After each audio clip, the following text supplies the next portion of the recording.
Y'all all right? All right. Who should have showed up and showed out? I showed up too. I want to do a little something.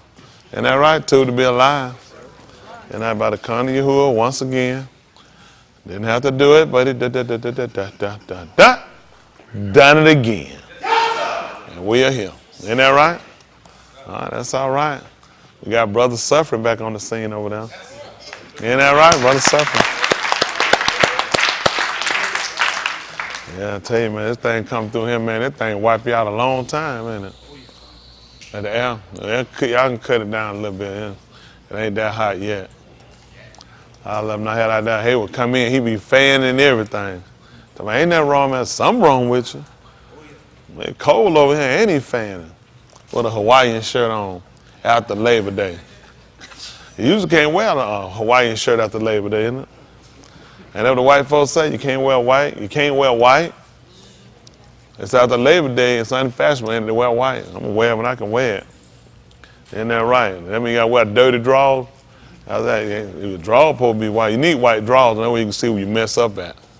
So a lot of y'all been getting out because them dark colored drawers. You been thinking you been perfect. There was no white show where you at. A lot of y'all know you like them little kids, they can't send them to school. One thing you don't do, you don't buy a little kid white shoes. I learned that a long time. Bryson also wore black shoes a long time. As you buy white shoes, you don't stay at the store. You got to buy dark color shoes. They live. I don't care what they say. I'm going to keep them dark, black shoes. They might keep all the mud and dirt off of them. They might look a little beat up, but they still all right. The white one, once them things get good and nasty, because they going to step in the mud pedal. Their friends going, for whatever reason, they're going to let their friends stay on top of their toe. They're going to walk in wherever they're going. So it's just best to get them dark color shoes. Isn't that right? Appreciate Mr. Yahuah for sparing our Kai. Get us the opportunity, one more chance to get this thing right. I don't know if it's on other people's mind, but it ought to be a daily consideration where you start looking at, considering where you're at and where you got to be before you get out of here. Like I told the people at the funeral, I wasn't just talking to them, that's to everybody. Right? The man that came through and set a standard for everybody on what we got to do. Living Kudashes in season. Isn't that right? It don't matter if other people don't do it. Don't matter if it's fashionable for other people, but for us, we got to be Kudash. The way you're going to do that, you got to make sure you maintain a certain standard in your living. And I told y'all on Come and See Later, they call Wednesday night. I mean, it hadn't changed. We got to still keep implementing that we are characters. All right? So, I mean, you're portraying a role, and your role is scripted already. So anytime you do anything outside that, you off script. You know that right? You out of script, cut. And that's what Mr. Yahuah doing, he's going to cut you. Isn't that right? So it's time for us to make sure we got this thing right. Learn how to be the men and women he done designed us to be. Being the Isha Elohim and the women being the Isha Elohim. Isn't that right? I mean, you come out from something. They don't even call it sometimes when people have a sore running, they call it an Isha. Isn't that right? Because it's pouring out something coming out. That's why I call it the Ishka. We came out from Elohim. That's what Husha said. He said, I came out from Elohim. So I would go, he came out from the mighty ones. So it don't make no sense for us to live the way we living and be below standard. We subpar right now. The fact that the things that probably be subject to us, not even subject to us. We see Ari in them, man, we taking our running for our life. And he put us to rule over them. So once we turn away from Elohim, Elohim turned everything against us. We did have a berit between one another. They knew that they weren't supposed to touch us. Because he was going to require our Kai at their hand. Now you know what they did. Bring them in and destroy them. They won't listen to me. When the terror come in, the destruction come on unashamed, mankind, then man will turn. And it's rightfully so with all the sickness, disease, and death and everything else we're dealing with out here. It's rightfully so. Man hadn't done right. Man won't acknowledge it. Well, I've never seen so many days and so much time now with people. It don't even matter now. Men not worried about being men, women not worried about being women, and kids ain't worried about being respectful, doing nothing they need to do. Whole world chaotic. I told you, you can't hardly find nobody. It's just like back in the day when Solomon and everybody else, you can't find a man. It's just being honest. You definitely ain't going to find no woman. If you can't find no man, I don't know how you're going to find no woman. That's just being honest. It's hard to find them now. So we got to go through, we got to build them. Got to take the whole program, scrap it, go down and build it back over. Y'all can turn the air down some, yeah. But it's switching up outside. Now, this that weather trick you up. Y'all young folk, y'all will learn. Go out there butt naked in the daytime. It be chilly. They ain't going to warm up. Then nighttime catch out there. There's two chills hit you, one in the daytime, one at night, and that thing know you be having double pneumonia. over. You got double pneumonia. I don't know what it was. I think he had one pneumonia. I don't know if you know it was double, triple. It was so bad. I don't know if it was double. Y'all many holler double pneumonia? You're going to wind up with double pneumonia. I don't know what it is. I know the single one was bad. I don't think I ever had pneumonia. I don't think I ever had old pneumonia. I ain't had none.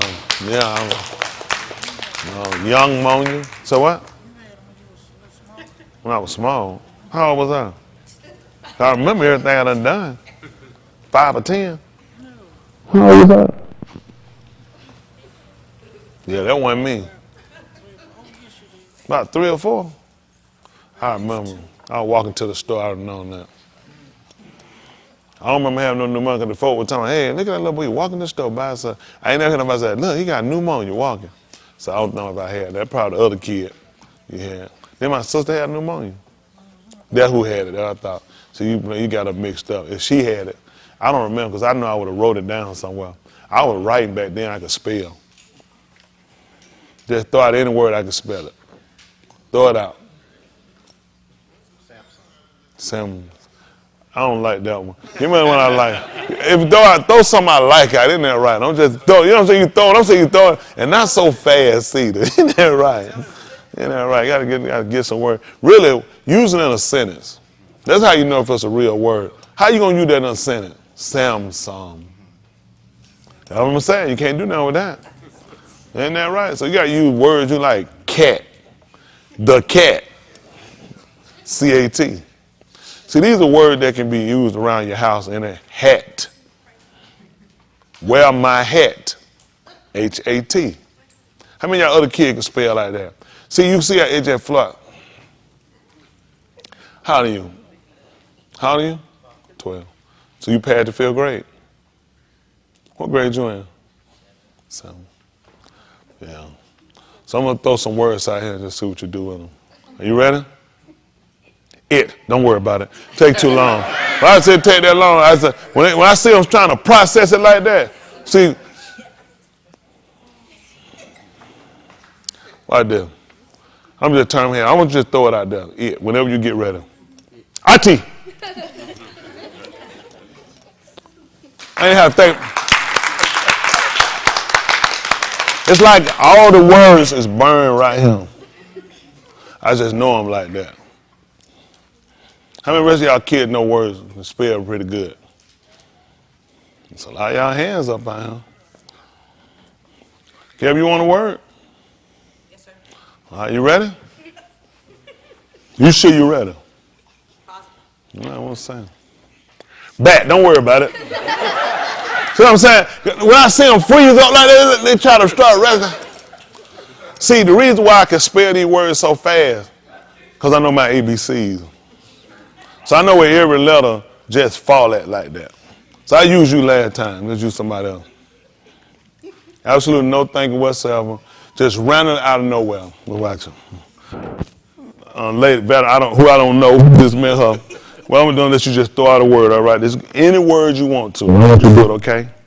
Bad. Just throw it out anytime. Don't matter down.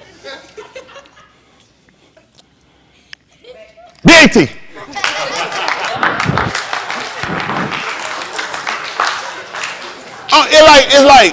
It's like when the word comes, it's like the answer be like right there. You know what I'm saying? Y'all ever had something like that happen like that?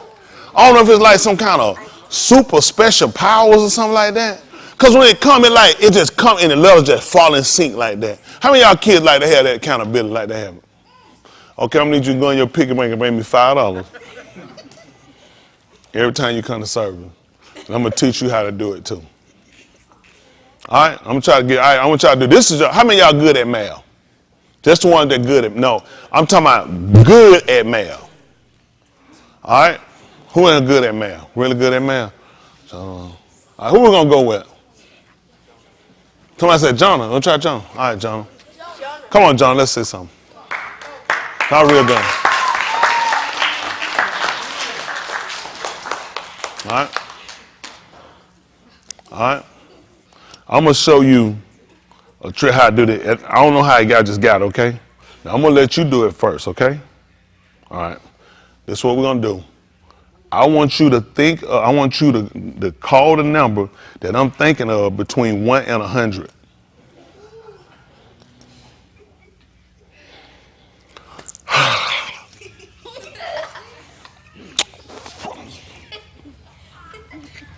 Next!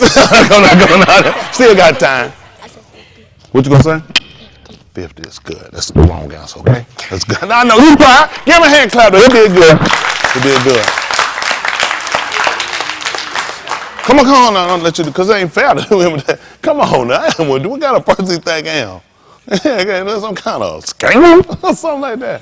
So what I'm gonna let you do, I'm gonna let you think of a number. Any number you want, okay? And we're gonna do it, okay, between 0 and 1, and I can't be out but by one number. Let's go.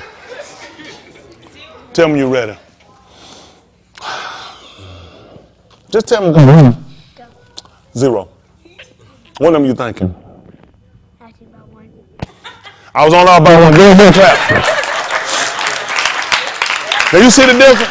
Now the number I was thinking of on 1 to 100 was 12. You were so far off. You see what I'm saying? Me, I'm saying, it's like, I don't know, it's like some kind of power, like, it's like, I'm like, I didn't do numbers like that, but you did good though. Don't try to jump up no more male contest. Give another hand clap though, because we want the kids to know they're special. You're on your way. You're on your way. You're on your way. But see, it's like, I can't be no more than one number off. I practice. I go so I just think of numbers. All right.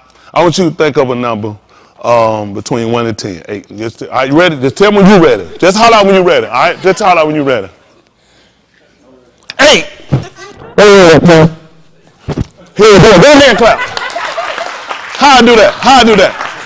How I do it? I mean, it's like stuff just come to me. I don't know. I mean, I'm still working on trying to figure it out. Like, how do I just know this stuff? So what we'll do, all the kids that want to learn how to do this, get $5. If you ain't got it, mom, dad, sleep, check the wallet. It ain't stealing. You just trying to, it's called investing in your future. Okay? So how many of y'all kids want to come out of special class and learn how to do this? How many of y'all kids want to go to Shaman? So all the kids want to learn how to do it. That's what I'm saying. All the kids want to learn. That's what I'm saying.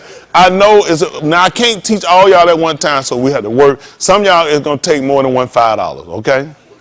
How many of y'all going to be able to get it with the first $5? You're going to know how to do it. 25, $75, 200, 150. So some of y'all get a job, work 3 weeks, and then come see me because it's going to take y'all a little time. See, when you start thinking you don't know too much real fast, we're going to sell your dad Durango, and you come on, it's going to take some time because, I mean, it's a lot. I'm going to teach y'all how to do speed reading, all that. Y'all know how to read speed? Speed, who want to learn how to do speed reading? Read a whole book. I'm talking about, who got a book? Who got a book? Anybody got a book? Let's see. You got a book? This book? Oh, no, not in the book.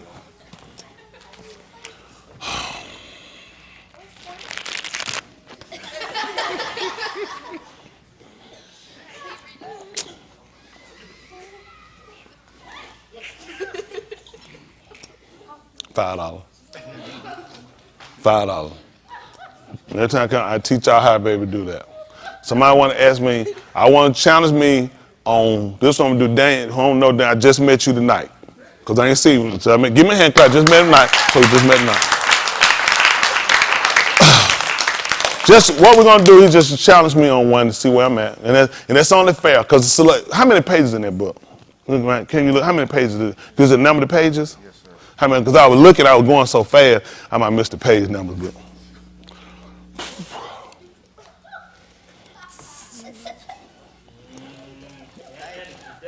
But it's a lot of pages. Because I knew it took a while when I was going through. I'm usually a little faster than that. That's 1,711 pages.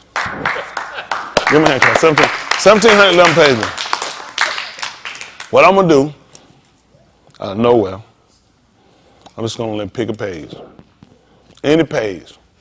Or page 1. Any one of them. Any one, because I just want people to see this ain't no gimmick. This ain't something I just conjured up. Any page or page 1, okay?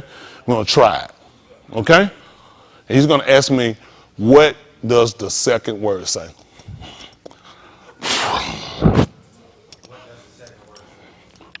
Elohim. Go ahead, sir. Hold on. Hold on. I'll tell you. The. Give another hand clap. See that? I want to show him. So I did that. I couldn't get it wrong if I wanted to get it. Switch it right quick. Do that. And y'all kids want to know how to do that? Read the whole book like that. 1,700. How many pages that was? 1,711 pages. And how I know the first page what the second word is like that. How I do that? How I can just do that? I can't do it on my own. $5. How many of y'all kids got $5 right now? How many of y'all kids got $5 somewhere at home that I could break in, I can go and get it while you ain't down? How many of y'all want to make it shout me? I know y'all got. What's wrong with y'all? Y'all think y'all too good? You want all your earthly goods down here? So y'all get ready and just get your money, pile your money. I like it to bring it to me in globs. That's why I know you're serious. If you come with $5, then I know you ain't serious. So bring globs of money, then we'll find our way out. Are everybody all right? Enough about me now and all these talents I have. Isn't that right? Look at that cat. He's so jealous. How old you were when you was able to do that, Lancaster? See, still, give me a hand clap. I cheated before Lancaster. I appreciate it. Y'all off the chain. What's going on new in the news? Good. What's going on? Hell Railroad. Oh, to my striking? Yeah, that's the same old thing. Ain't nothing going on. I told y'all before, listen, this stuff that's going on out here right now, this is rich people fight. This beyond all of us. This ain't got nothing to do with poor people wiping out poor people. Make no mistake, everything about wiping out poor people. And what happened, they slipped up and they gave away too much money for the COVID. Y'all just don't realize why they crunching everything and pulling these numbers. They're going to make y'all pay for that money you got for COVID. Because every person have a brain to know what to do with it, so they ain't going to make you pay. People don't want to work, they're going to make you go back to work.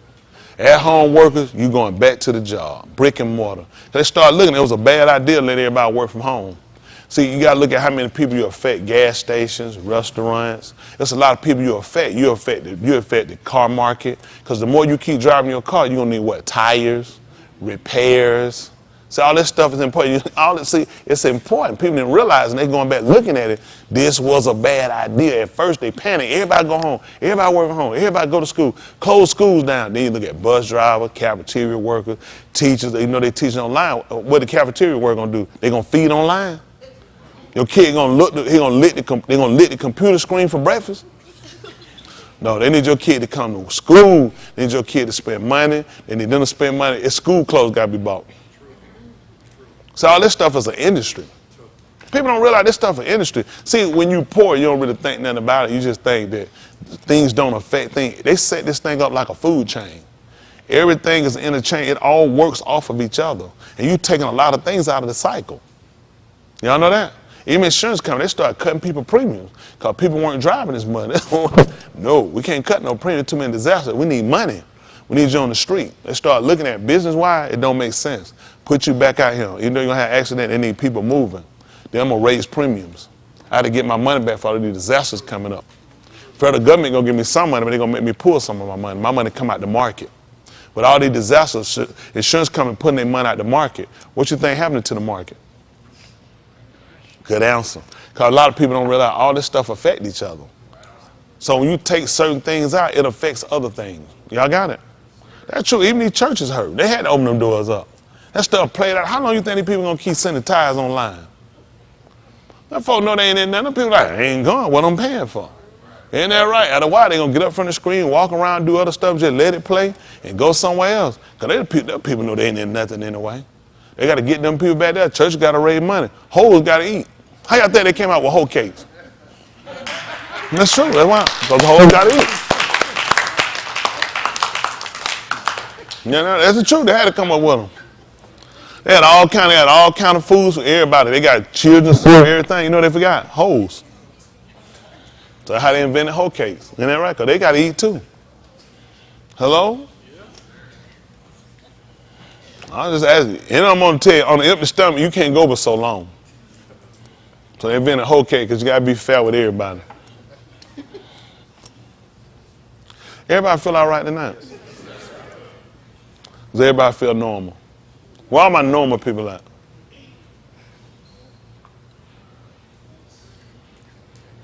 All of them need to be checked in. Soon as possible. Isn't that right? It's impossible to know. What is normal? Does anybody know? Really don't. Because you look at, like we'll say now, it's so many people crazy. When you really look at it, they're really normal. I'm just being honest. People do so much stupid stuff. That's people. That's just being honest. The people who you're going to really get the real logic from, the people that are going to break away and going to serve Elohim. Because then you look at everything for what it is, you kind of understand and you understand his purpose better. If you're just out here and just going and doing, you don't have a clue what's going on in the world. You really don't. Even if you keep up what's going on in the news, what's going on with these people, there's a whole nother cycle, a whole nother realm going. Elohim is trying to turn his people back. At the same time, he's trying to convict some other people and bring them. This storm, the flood, the fire, the wars, there's some people going to turn Elohim through it all. Where's you going? Where's you going? I'm telling you, listen, people going to start looking at it. I told you, the lone gunner is gone. The lone gunner is dead. You can't make it out here by yourself. It's impossible. It's too easy for you to slip. It's too easy for you to miss. You can't make it by yourself. You could try it. And a lot of people find out it ain't working. It's failing. Everybody realize you got to have allegiance. That's the only way, man. I told you, Abraham's a perfect example. He made allegiance. That's why he was so successful. Y'all know that? You have to always count and consider things are going to happen. And our people don't do that. We just kind of look at, we more resourceful when things happen. And we've been thinking that's been the thing to get us through. Elohim just had looked out for us, but it's gotten old because we hadn't turned. We learned how to make sandwiches from syrup and sugar and mayonnaise. Because we're resourceful. We learned how to get one piece. I had a cousin, he loved bread somewhere. It wasn't but one piece of bologna. He cut it into 4 parts, and he made him 4 sandwiches. He showed it, yeah. Just cut it in 4 parts, take one piece, make a sandwich. Listen, I'm telling you, take a loaf of bread, they open it up at the front, they eat it all the way to the booty. Now, man, I had country, now a lot of them dead now. All that bread eating killed them. In the country, listen. They take that loaf, this no lie, the loaf of bread's on the table. You open the front, and them just go in, they come out like this here. They just be, that bread gone. They run through loaf. Do anybody got country relative to eat a lot of light bread like that? I'm telling you, listen, you know what I'm talking about? Listen, that thing on the table, you lay the loaf on the table, they open that thing up, and they just going in that thing, they coming out like this, that's how they eat. And that bread ain't gonna be left. I guess because we grew up, I get they grew up with very little meat. Most stuff was beans, so you need that bread to stick to you. You had them beans and bread were gonna be essential. Grits gonna run through you. You need some bread. So a lot of times the kind they give you, they're gonna cook, they'll make their own syrup, and you're gonna get plenty of bread. That meat gonna be bought. My aunt used to make some, she'd make like them patty sausage. That nigga, when he pat them down, she just ball up like that and just put on your plate. You like, you got some Jack Stone. That thing so, you like, it don't even look worth eating. Cheating, you supposed to, listen, you roll, you supposed to roll, pat. Mine just got that and throw it in the skin, that's it. And she made the worst biscuit I ever seen in my life. Man, them biscuits like had been all kind of fight. Man, he left that man, you just see Roger just sitting around there just be looking like that, I'm looking at like, why y'all ain't ate? They're like, where you? I'm like, good answer. Yeah, it was terrible. Man, them biscuits were terrible, man. Just terrible. They couldn't, I don't know, some folks ought to be arrested for being in the kitchen. Now she could bake some cake. Biscuit, terrible. They need to look like they go in your stomach. Ain't that right? They didn't even look like they only like they supposed to be in 8. They just lay there all day and they just get worse and worse. And you let the bottom get kind of black a little bit like that. I don't know why I don't put black stuff in my stomach. I told somebody before I wouldn't go to Fogo with them no more. I think Ryan said he repented though. Look how he laughing already. You repented. Them guy in Yosha, let me get 2 shoe heels. I said, that man brought it. I said, stop. I said, what you doing with that? I said, man, I said, man, I don't eat the bottom of no shoe, man. Take that thing away from him. I got a digestive system. That man, I like mine black and crunchy. You need your own table. But you get it for ordering black and crunchy food. You weren't by yourself, right? Who else was it? There's some more folks in here, wasn't it? There's some more in here black and crunchy. Dexter. I knew it was somebody else. Yoshi. At least you trying to run out of him. I know you black and crunchy.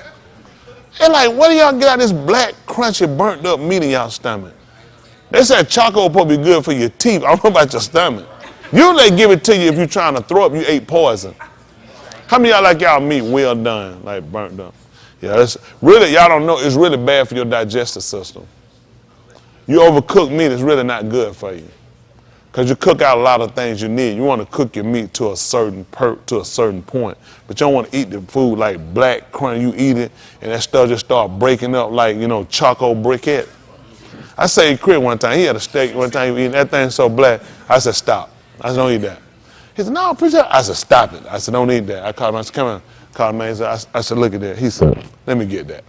Chris, I'm good. I said, listen, let the man take. The man talked. The man said, you're not going to eat this. Chris, I'm fine. I said, the man trying to tell you. All I told the man, look at it. The man said, let me get that. Took it back there, brought that man to start trying to cook, ate that thing. Chris said, that's pretty good. I said, man, I don't know how y'all been eating the bottom of them shoes. I said, I can't eat that stuff, man. That stuff tear your stomach up. See, but what happened, more people don't even know the different cuts of a steak. So more folks just take black meat and just stick it in their stomach. And you just think, since it's filling, but see, your food is also supposed to give you some nutrients from it. Some protein. Food should be eaten, it should be enjoyed. You eat and you just see their face. Like they chewing up monsters. You know what I'm saying? I'm like, you ought to be hurt from just the facial spray you make to get through it. You know what I'm saying? It's just, you take it, throw it on the floor and pick it up, it ain't got no dirt on it. You've overcooked it. Anything hit the ground should have a portion of dirt on it.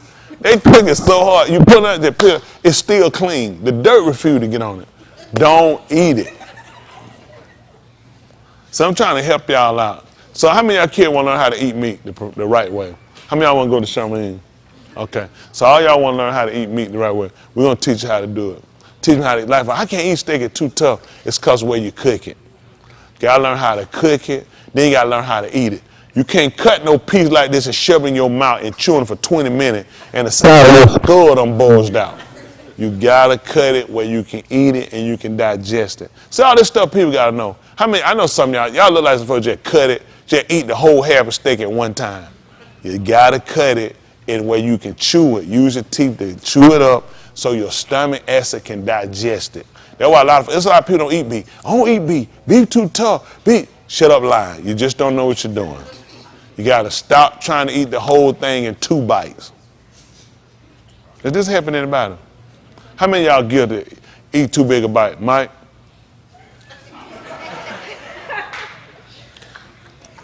How many of y'all believe Mike take his time and eat his steak? Mike, I can't get none of the kid to go. I know you don't take your time. Mike said, I got him eating before he get up and try to lean me.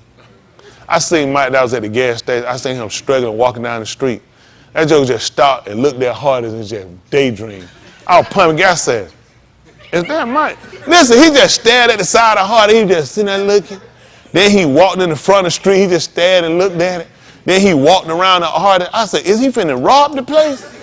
I'm going to get my camera, but I was so busy trying to get the gas. I was like, what is he doing? He just walked down the street like he was just staking the place out or something. I don't know what he was doing. I mean, it was very interesting, though. I should have had my phone, because I know y'all ain't going to believe me. Very damn. Mike, what did you see that made you just stand there and just stare harder? No, I went in the car passing. You just passed. So you just stopped and stared at it from the side. I seen you, Mike. He'll know. In Shawnee, they seen you, Mike. What was you thinking when you were standing there harder? Okay. The hardest were here. When you walk to the intersection is here, right? You turn and you just stared at the harder.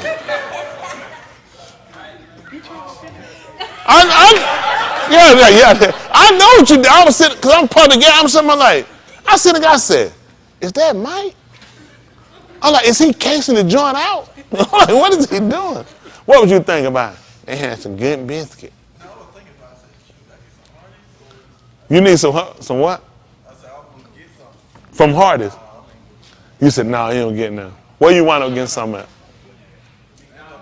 You ain't eat nothing. So you ain't ate nothing since I seen you earlier. I went to Walmart. Then the man say he eating that. Till now, Waffle House. You went to Waffle House still open?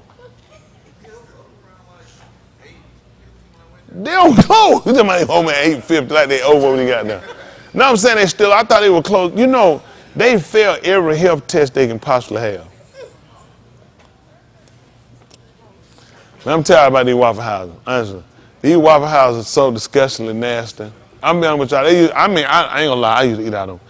That thing would be swinging. It'd be heat. But these people are so filthy. If you watch them, they're using the same rag. They're not washing the pot. That skillet, when they're cooking, they're taking a rag, they're wiping it out, and they just throw the next egg, keep going. This rag is laying on this countertop right here. Their hands touch it, they just wiping it out.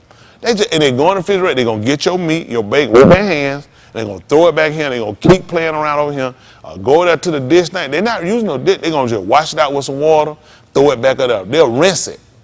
Throw some water, rinse it. Water won't clean it. I'm just telling the future for any of y'all. I know how many of y'all going to eat at Waffle House.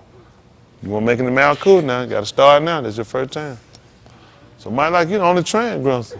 I mean, on the person, not trans, I don't want to say transgressor. Hey, when last time you been to Waffle House? Hey, they eat that junk. I can. Man, I always used to eat up there. It just, man, these fools. I ain't gonna lie to them. You hungry. Boy, they throw that thing down. You just got to close your eye the whole time. Just listen to that stuff rattling back there. Don't go brushing nothing off your plate. Just believe in your heart that everything in that plate only got there when your food got on it.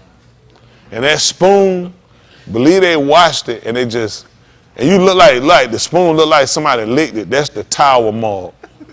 Come on, get back. Put it there. I can't do no Waffle House. If they build one brand spanking new off the ground, and I'm now day one opening, I probably eat that in. I know I eat that first day. After that, don't come back. That coffee cup been licked all around the rim. It ain't a clean place on it. If you get coffee, drink it out of straw. Round the world, tell me how clean it is. Tell me how clean Waffle House is. You know that from being a customer? How you witnessed it? So when Mike went there today and he got his meal, how clean was his meal? Probably, yeah. Yeah, you can't play with that stuff no more. I ain't gonna lie though, them hair brown be swinging. God almighty. Man, you put that cheese on that thing, the onion mushroom now. But you're gonna probably wind up killing over later. But right then, for that moment that you eating it, just believe in your heart. It's just too much believing you got to do when you go to Waffle House. That's the only thing about it for me. There's some more in here been to Waffle House. They just don't want to tell it. Val, you been to Waffle House? There we go. Don't tell them, man. When the last time you been there, joke? Talk about have you eaten? We know ain't no way you ain't hardly eating.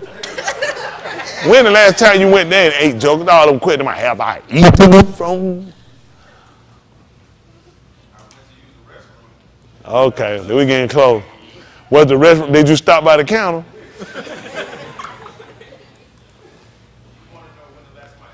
That's been the question for the longest. Oh, yeah, too. That bathroom disgusting. I don't know. They every drunk, throw up person in the world. You go in there, you hold your breath before you open the door. You go in the Waffle House, use the bathroom. If you ain't got to use it, it's going to make you use it. On yourself. Some bathroom you don't even go. If it's a BP and it's owned by Indian and the bath, they say, it's a bathroom outside right in the building. Don't go in there. Man gonna be a turd snaking about that thing like that waiting on you. Down. Now they tell me the bathroom outside right in the building, I don't go in there. And if the door already open, you don't need a key. Nope, not going in there. I already know what's in there. As soon as you open the door, you get stuck with a syringe. Trying to teach our people. Really what you do is keep you one of them disposable diapers in the car with you. Because some place you go to, just get in your car, take your drawers out and slide that on and use it, and then try to get it back off with getting on your socks. That's about the best thing I can tell you. Because so many places, it's some places that ain't worth using the bathroom. Hey, y'all seen them? It's a place you don't use the bathroom. Greater Hospital bathroom. Man, you exposed to so many toxins and drugs. Listen, you do better out taking amphetamine. Do not go in Greater Hospital bathroom in the weight room. You will not make it. Listen, you will not. When you open that door, it's a spirit say, get out. Listen, I'll tell you no lie. Somebody tell you they know what the smell of, they lying. You can't put a name. It ain't like that doo-doo. Oh, it pit. It's a monster. Okay, you're gonna I'm telling you cannot. It's so many different fragrances hitting you at one time. There's no any way you can tell what it is. Ain't that right? That's suicide. Anybody going there, and if you went in and you sat down, I don't even know if you can put tissue on the seat. Not that great. I don't know if it's even a seat. I seen some place that got a seat like people, it like it got the mumps on it. I guess they been putting cigarettes out. Y'all seen a seat like that? Yeah, you don't even use a place like, you don't even pee in there. Just say your pee just dribbling down your leg. I seen some place I wouldn't even give my pee in there. Y'all ain't ever seen no bathroom like that? They're like, man, just keep your pee. I refuse to leave my pee in that place. You know what I'm saying? Hello? I guess y'all people just piss anywhere, huh? My pee ain't no big deal, but I don't just leave it anywhere. Isn't that right? Go outside, find the safety of a tree. Now, let me ask y'all this, y'all have to be honest, because we trying to be new creatures. How many of y'all done use the bathroom outside? It's too many of y'all. I didn't know it was going to be that many people. What kind of, y'all on a regular? Now, I'm going to tell you what, though. You can get spoiled where you don't want to go inside. If you find the right area. Have y'all ever did it on some rocks by a lake and there might be a snake in there and you got to try to duck walk while you dropping? All right. Then you ain't experienced all the wilds of nature.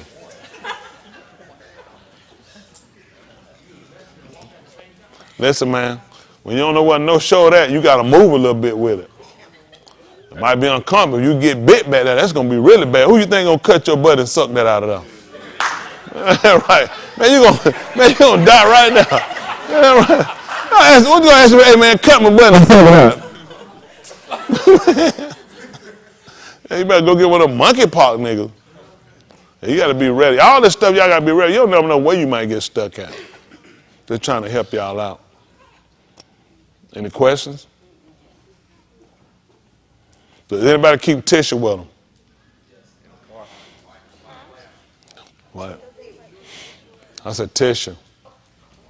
These are people that realize something can happen at any time. Y'all need to at least keep you a nice fish covering of tissue somewhere around you. Because you don't know when something might break out and happen. My mom used to keep plenty of tissue in her pocketbook. You still keep all that tissue in your pocketbook? Not like you used to. Y'all need to keep y'all some tissue on you. Man, you can break out anyway. You know they're using on the model train. Hey, any of y'all ever using on the model train? I ain't gonna tell on you. Do y'all know they said seriously, model got a bad problem with folk taking a dunk. They got them little area, they got that little thing sitting right there. Ain't no seat right there. Man, folks sat right there, they let it go right down. And you know that thing stop, that thing go forward like that, and then come back. Man, that's a bad drop right there. You better be done by the time that thing stop. That means you got a time, because it stopped like every couple of minutes. What the train run every 10 minutes?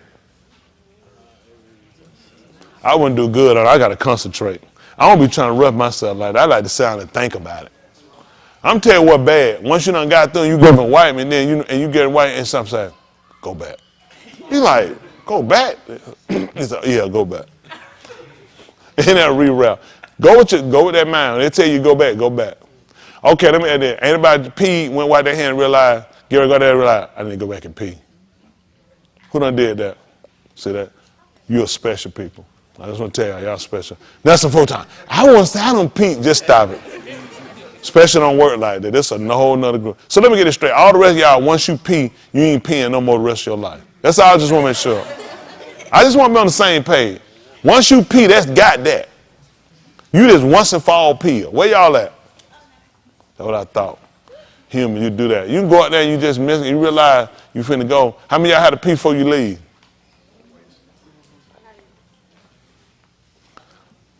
You don't have to, you just take off. No, don't try to make up nothing now. You know what I do? I know where about getting to call me one time, I gotta pee. I said, no, you don't. We talked about this. You pee one time, you don't have to pee no more. I'm not stopping pull over. You pee before you leave. You try, what I do, I like to map out where I'm going. That decide if I'm gonna pee. If I'm going somewhere about 10 minutes away, I say, I'm gonna go ahead and try it. 15, 30 minutes, some gap between that, I'm gonna pee. Because once I'm telling you, if you're going up 20 and you're going west, once you hit every meal, you know what they're going to say? You should have peed. You should have peed longer than that. Because you hit every meal right now, you finna struggle all the way to Panola Road. You and that little weak kidney finna tell on you. Y'all ain't no telling how many people done peed on themselves between every meal and Panola Road. I guarantee they got more folk done peed on themselves right there than anywhere else on the planet. All right, we're going to try to move on forward. Now, this has been very educational. Mike feeling sick now, that Waffle House breaking him down. What kind of grease you think that they put on that grill? He said, hello, listen. He said, you don't know what kind of grease that is? I think it's all vegetable, vegetarian grease. Man, that thing got a pig snout on the can. What's that Waffle House? Man, I can't give you no whole breakfast for no $4. You know that's a pig snout. They take the pig snout and clean the grill. What kind of grease you think you eat? Man, come on, man. Ain't no butter sit loose that long, man. No, that's not butter. Huh? Listen, man, that thing got so much Lord in it, people come down there and pray to it.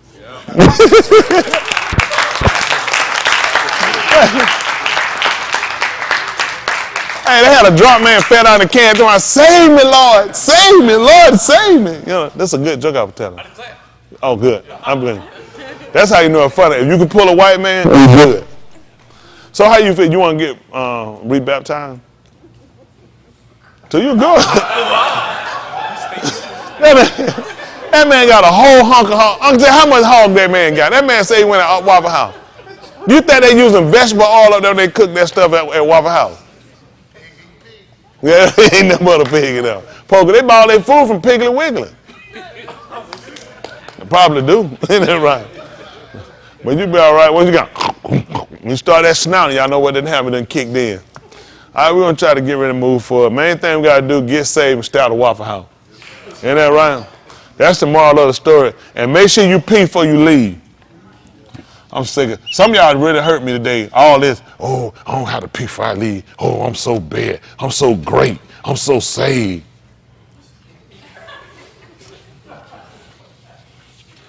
In the book talk about being overly righteous. How many of y'all know how to pee before you leave? You got this power. Go ahead, don't try to act like it. Oh, I don't have to pee. I just take off and just go in. Don't have to pee, just take off.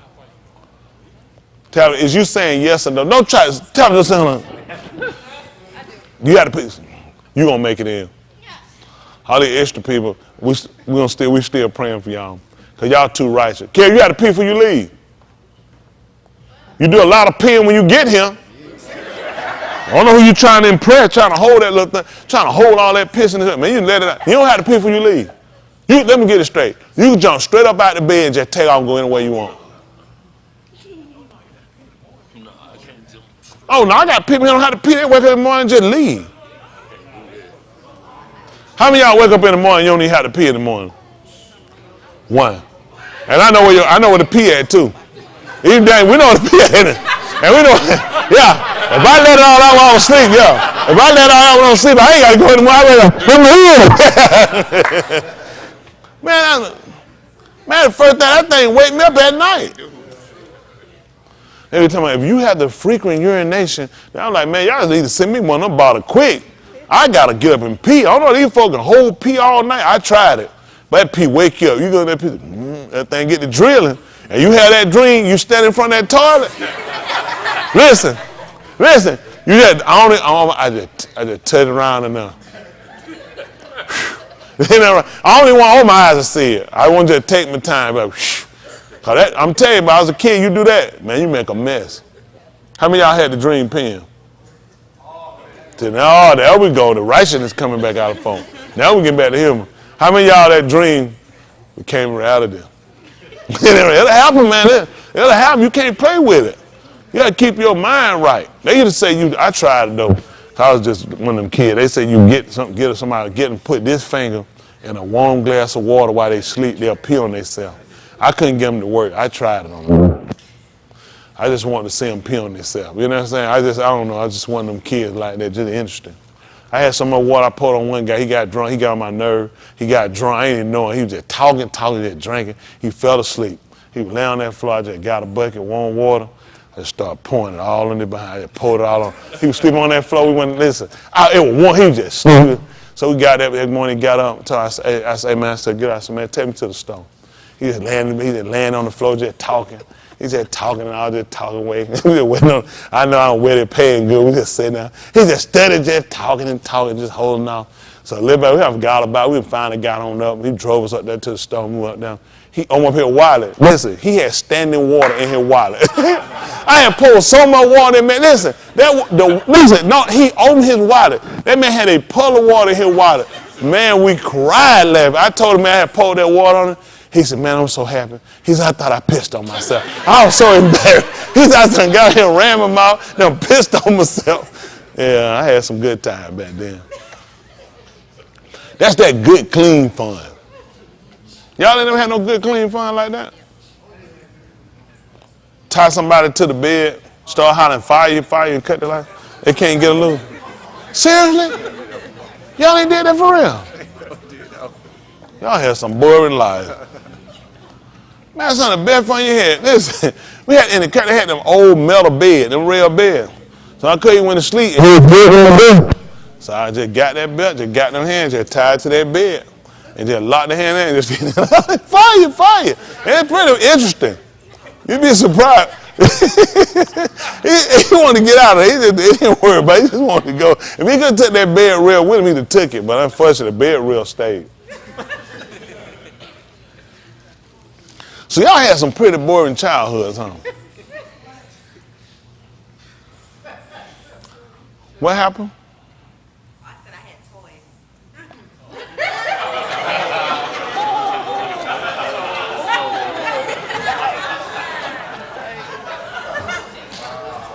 That girl had no toys. Her mom went. See, all her toys were the day after Christmas. Her mom would go around and get the box that the other kid done throw it away and wrap them back up and bring them in there and tell her Santa Claus took them back. But they see, don't worry about it. It's one long story. I'll tell you about it next time. I had toys too. I don't know what she talking about. Then I had toys, mama. Why you had to look at me? You remember I had toys? You bought them, didn't you? I had that electronic football game. Who had that? Did you have an electronic football game?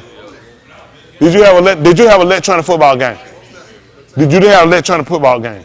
Did you have? Because you lame. That's it. She lame. Why she didn't have one? I had electronic football. Y'all remember the electronic football game? Well, I had them little dots. Yep, that thing. I fake them out. You had the key running across that thing. Did you have a racetrack? With the cars on it. Which one? Did you have the one going in the circle?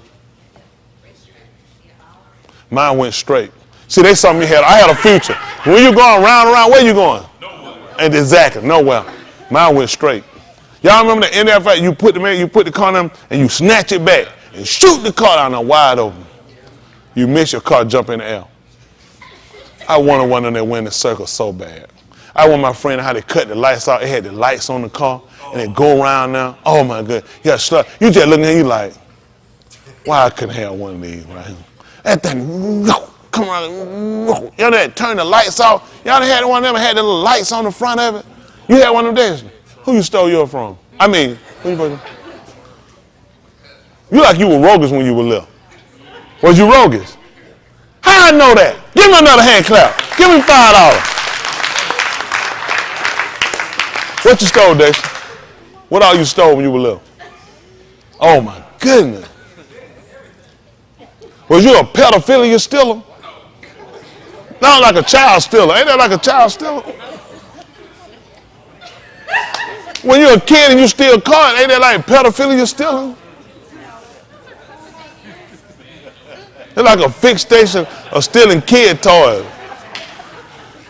Y'all better look this stuff. Look it up, pedophilia toy stealer. It's in there. There's a lot of stuff they don't know. That one fall on one of them philia if you stealing, if you a kid. Huh? Klepto who? Now, that's them folk that had to take medication. He done other people. And that one with the clip, the clip, maniac. I know somebody everything. A lot of y'all ain't been properly diagnosed, hey. How many of y'all want to be diagnosed and know where you at? I'm going to diagnose you today, just don't drive. Please don't drive. Walk. And then walk and catch the bus. But we'll find out where everybody at. Want to be diagnosed? You can hear real good, can't you? You got terrible hearing. He can hear. He hearing too much at one time. You got to start picking what you want to hear. Are you going to hear him or you going to hear across the seas over the water? That's all it be. Sometimes you get to tell it ain't I can't hear. I can hear so much. Isn't that right? So I need glasses. I can tell you, I'm trying to let down Shane. I'm diagnosing people. Who in here want to know they need glasses?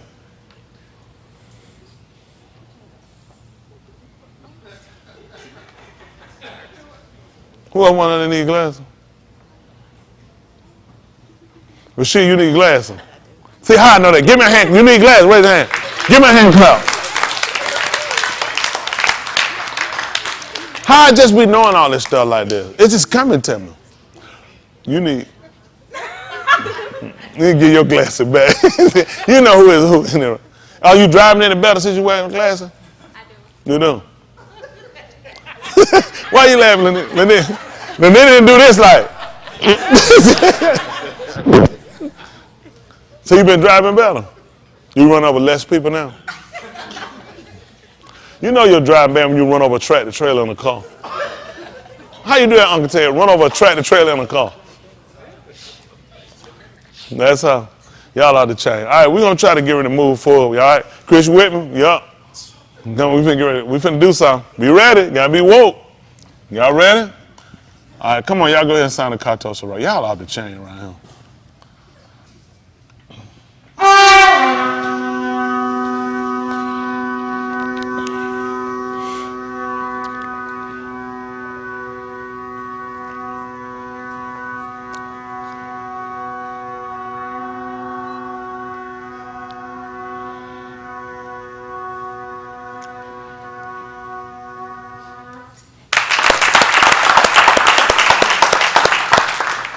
Appreciate everybody. Whew, y'all is off the chain.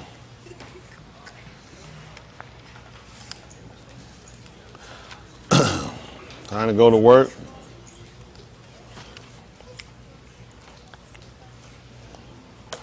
Isn't that right?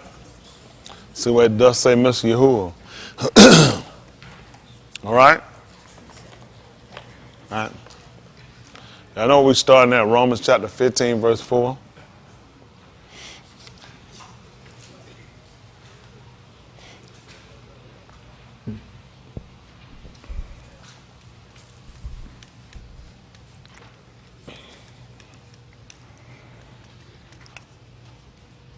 All right, here we go.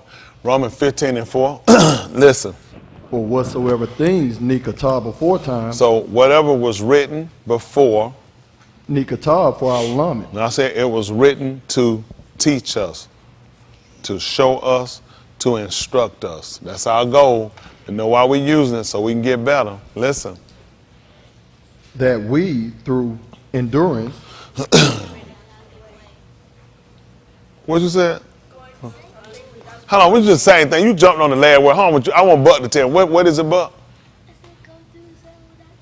That's right. What's the martial lay then? Oh, finally got some. I ain't go back down. What is the martial lay? That's right. Don't quit. That's the shorter version. Just concise. Get right to the point. Going through and not quitting. For what reason? And Nakum of the Kitabim might have tikva. That's our goal. That we might have tikva. Let's see something. I want to say, we were talking about the importance of character. Looking at where we need to be as men, coming out from. And let's do this, since we were talking about that. Let's look up Ish. What does it mean? I think Ish also is the same word they use for fire. Yeah, ish is the same word for fire. Which no doubt they'll show us a different spelling.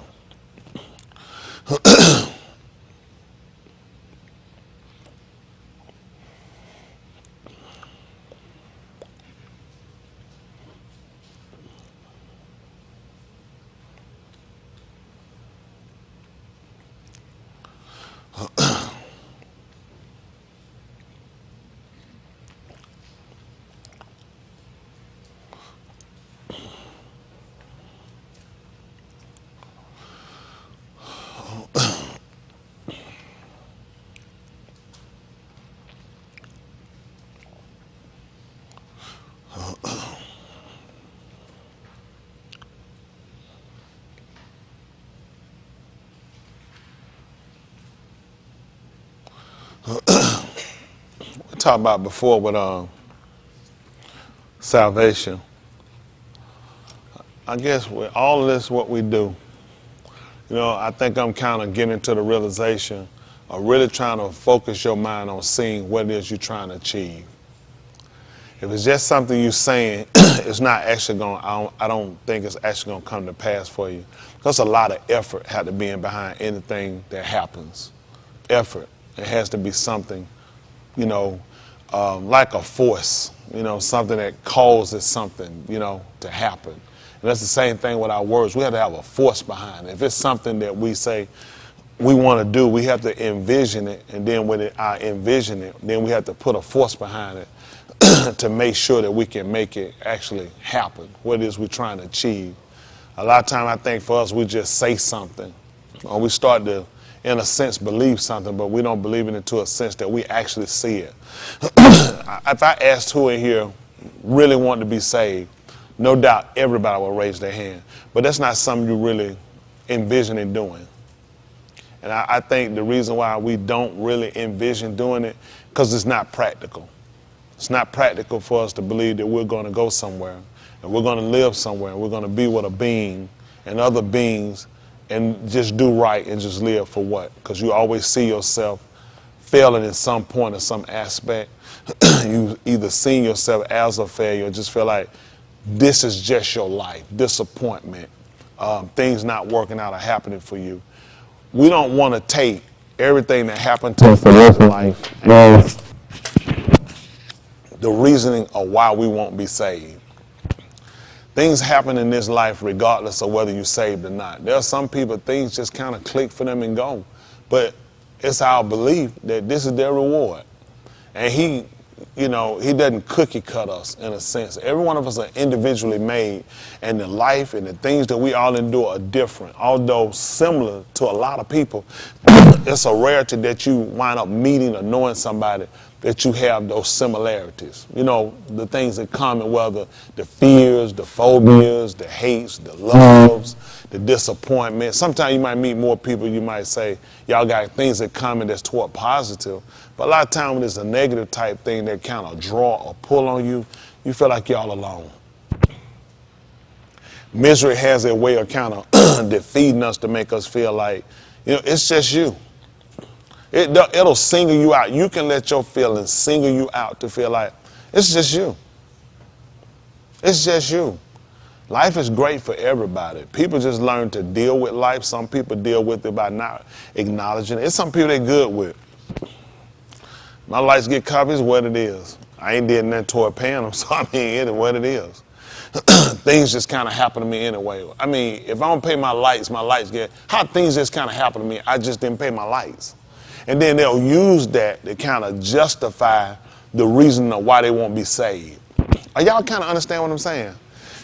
I look at, excuse me something, but I look at a lot of times we look for negative things in our lives to use for justification of why we won't be saved. And Satan is just a master of deception to where he'll make you feel like if you don't have things, then you're not saved. Because God wants you to have. All he wants us in our patience to possess our nafash.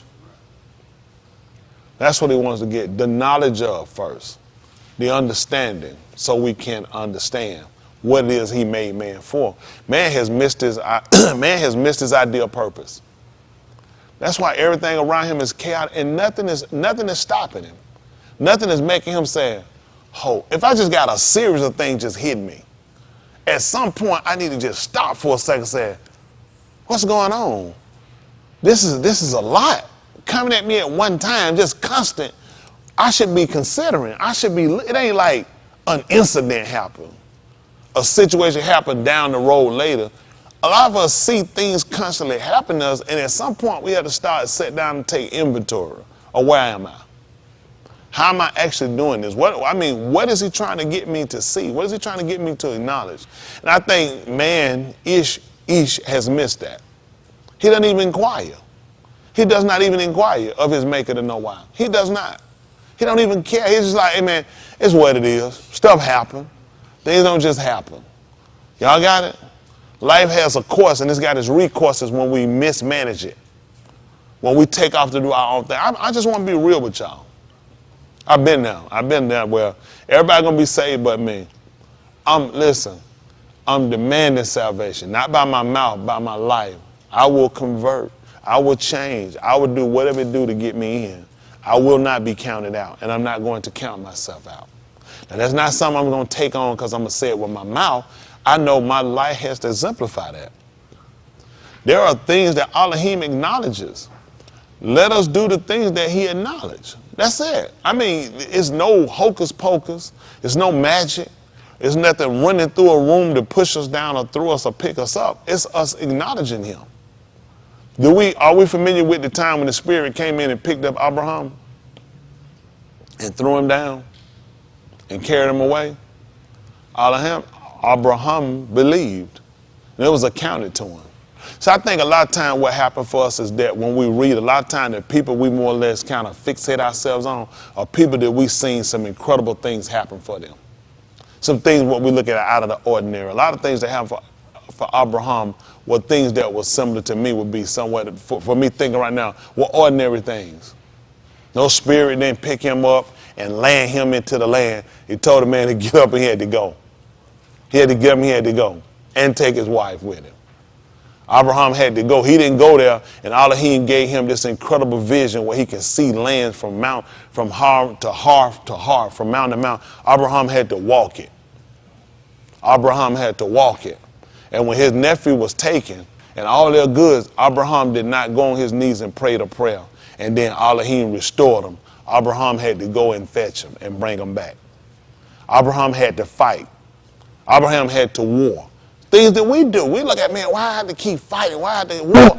Because things are going to challenge you, whether you're good or bad. Abraham, things didn't happen to Abraham, his wife getting taken. What did he look at? Man, this ain't nothing, things happen. The man was patiently, and he just trusted Elohim and allowed all these things happen to you. This man had to ask his wife to say she was my sister. He said, these guys will kill me. Elohim didn't go and tell Abraham, don't fear. No one here will lay a hand on you. Abraham had the fears we had. These niggas will kill me for my wife.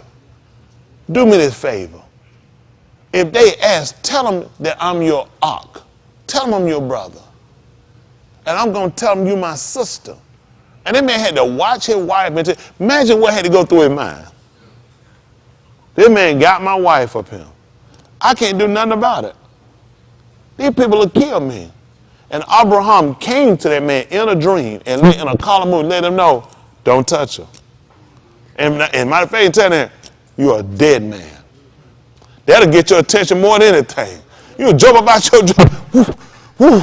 He said, woo, woo. I had a dream I was dead. He said, you sure would have been if you'd have touched her. And I don't know how to kill you. I'd have killed all your people with you. So that man you took his wife, that man in the bar. And that man feared. He woke him up, let him know you're a dead man. All of him will put things on people up. That's the way I do something to him, but the fact that you think about what he had to think about while it was going on. What rationale he had to have at that point. Wow. I'm serving the man. I'm done what the man told me. Was it for me to get to this point that somebody else take my shot? And I can't do nothing. I'm helpless. I'm without. I'm serving the man. But Elohim had already put on that man law. Not only you going to be a dead man, everybody with you. He tried to explain to Elohim that he was a Sadiq man. Not only him, but his whole GUI. He said, I know you didn't. I know when you took her, you took in integrity. But made no mistake. Had you touched her, not only I'd have killed you, I'd have killed everybody, I'd have killed every one of your people. That man had to give a sentence and an order. Not only me, he said, I almost died, and I killed by these people too. It show you the heart he had for his people. Let them know, don't nobody touch her. Anyway, because it won't be just the man that touched her gonna die. All us dead. He gave an order and gave her right back to her, restored it back. Sometimes it takes situations to happen before we can really see the real power out of him working for us. It take that. Think about it. If I go out and whoop up a whole bunch of folks and take everything I got back, I'm pretty good now. I ain't no punk now. I whooped up some niggas. I go check my rep. Now I whooped some niggas up. And I brought back my nephew to everybody now. Folks, you probably don't know, but they call me R. You know what I'm saying? You know, shot for dad. You know, but I'm just saying, but you get to a situation where all of him put him in a crunch. Well, you can't beat all these people though. You can't beat all these, you can't fight everybody in the world. You can't fight everybody in the world. Sometimes I think for us, I'm speaking for me, because of how we've been done and things have happened to us, we harbor a lot of hate. Some of the hate we harbor ain't toward other people, it's toward ourselves. And because we hate our situation and we hate the things we've done, and we hate how far we're behind, we hate how things are worked out for us, it's just easy to inflict it back on other people versus dealing with the hate, getting some resolve from the hate. They're trying to get ourselves out from that state and get ourselves into the state that he's trying to get us into. But it take these failures, it take these phobias, it take these different things it take to hit us and banging our head on these walls enough to where we just find us come to a consensus and realize, I can't keep fighting the man. I'm not winning. That's an endless fight. I'm not going to win it. He's still here. Everybody who tried it, they gone. Who him? I'm the only one still here. Can you imagine that? Everybody, whether Tube or Rosha, who have fought to withstood or stand with, they gone. And all of him is shown supreme. I'm still here. I can tell you about the former things, and I can tell you about the things that's coming. He said, nobody else can do what I do. I'm still here. I came on the scene, I was everlasting. And to prove it to you, everybody's gone, I'm still here. To make a man, make a woman consider, you got to get with him. I think at a period of time, you know, in my youth, one time I didn't feel death. I mean, you just get so numb to stupidity. After a while, you don't even care. And then Yahuah bring you back to care and get you to understand, realize you can't keep that way for so long. You can't keep. I've seen some people hold pretty good, but it's just a matter of time before he break it down. You can't hold for so long. He break them all. You can try. A lot of people withstood him. But you can't do it but for so long. He'll break you, like he did with Pharaoh. He'll just harden your heart. If you withstand him, it's only because he hardened your heart. You couldn't do it on your own. It's only because he allowed you to do it. And it's just till he break you down long enough that you have to come back and you'll have to submit. You'll have to commit. You'll have to confess it. Like I command, I got to confess it. That's why I'm here.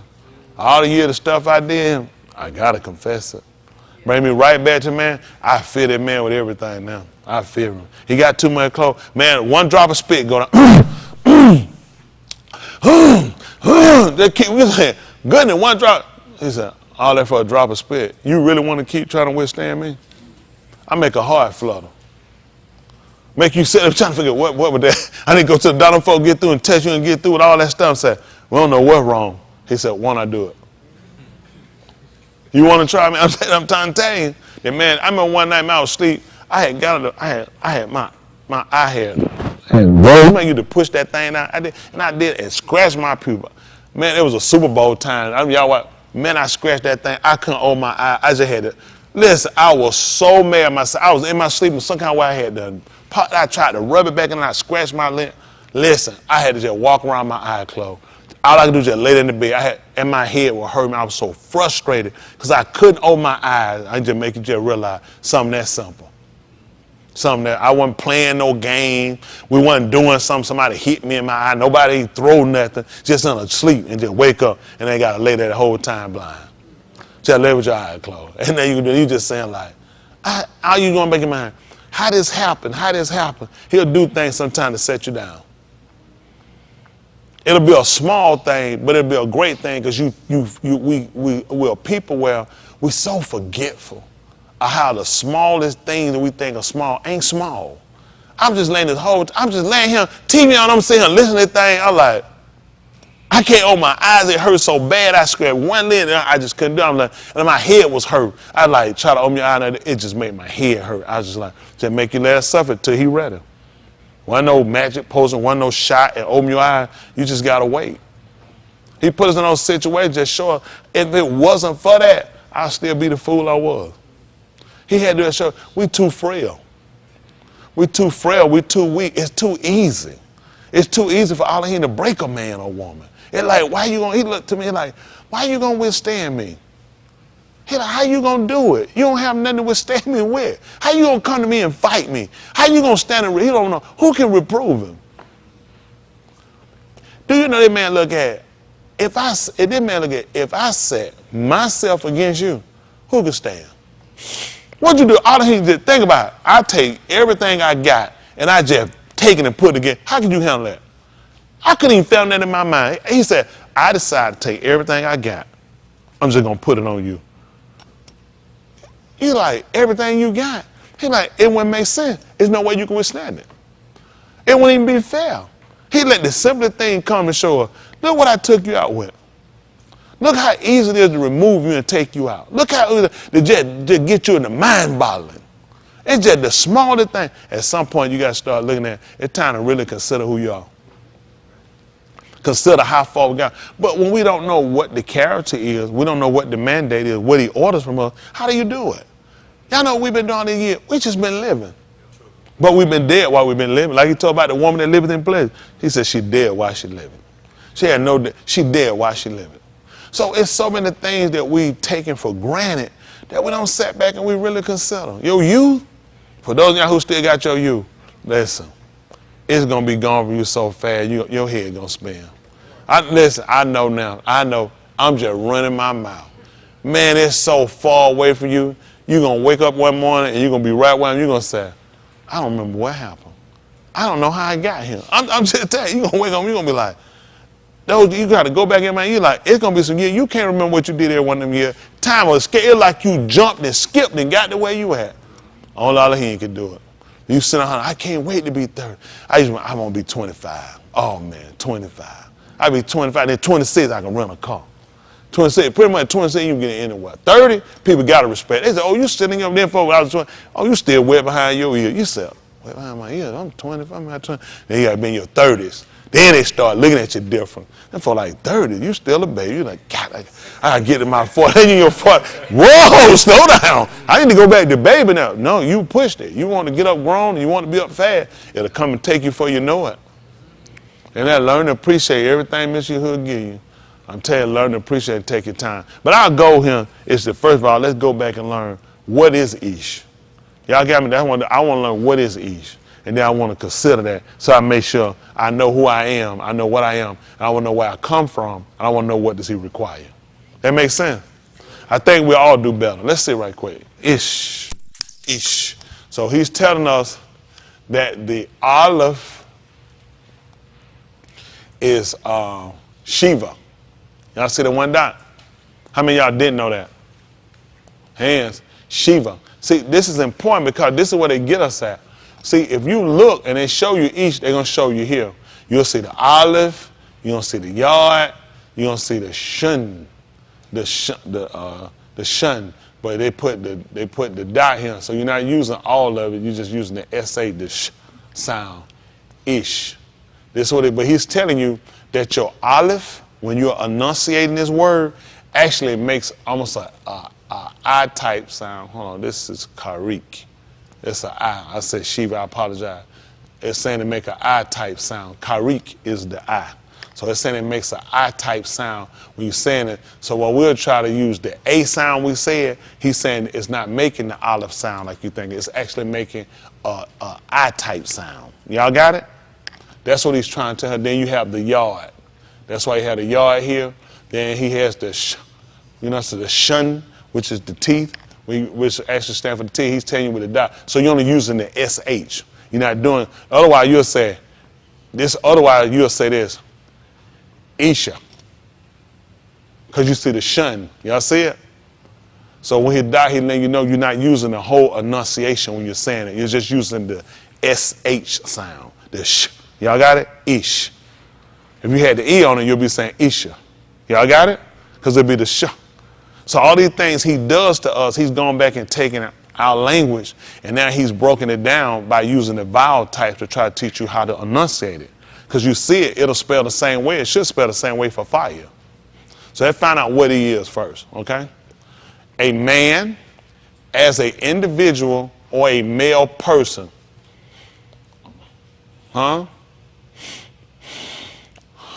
What's going to contract it for a phase rather from an unused root meaning to be extent? Let's look at extent. Let me see what it is.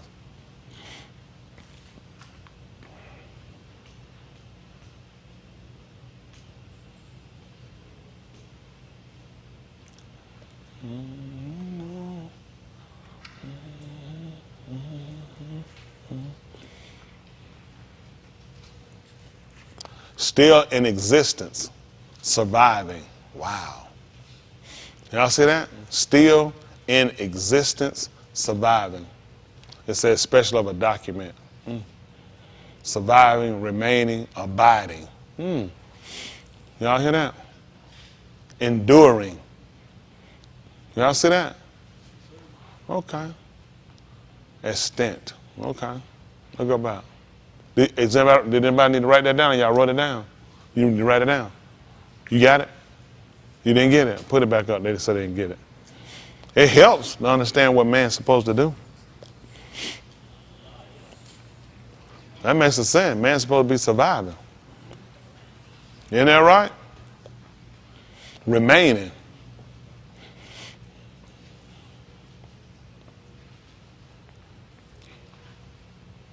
Yahuah talked about a certain man went off and he left his Aberdeen. And you know what he told him? Told him to occupy till I come. And he told him, occupy till I come. I want you to keep surviving. I want you to keep abiding till I come. Man need to know that. Isn't that right? And you look at all the ways of what man doing, all the ways that man doing, none of it really is relative to abiding or surviving. It bothly yield him death. So if man doesn't know who he is, where he came out from, or what's his real order, how can man be expected to survive? Everything that man is doing is imminent to death. Let's just be honest. It's imminent to death. It ain't to life. But yet he sit here and we look based off of the word they're using in the English definition, it's supposed to be still in existence, surviving. Huh? Okay? Y'all got it? Well, look, it's saying that they're using the original manuscript is no longer extant. Well, you say the original man is no longer extant. Let's go. All right, let's go back.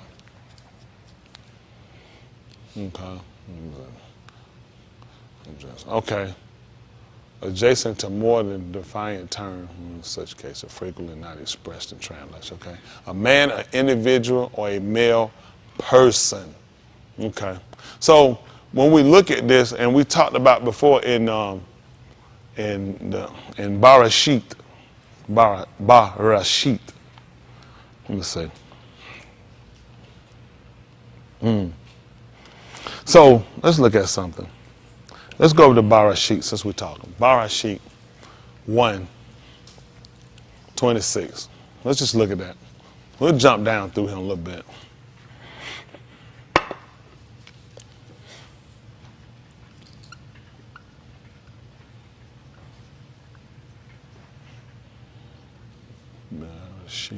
Barashit 1:26. Because I want to make sure we get this right.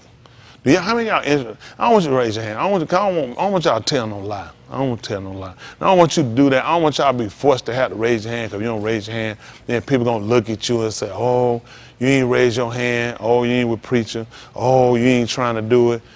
This is a choice you got to make for yourself. Everybody got to make choices for themselves. We made choices for, how many of y'all made a lot of more bad choices than good choices?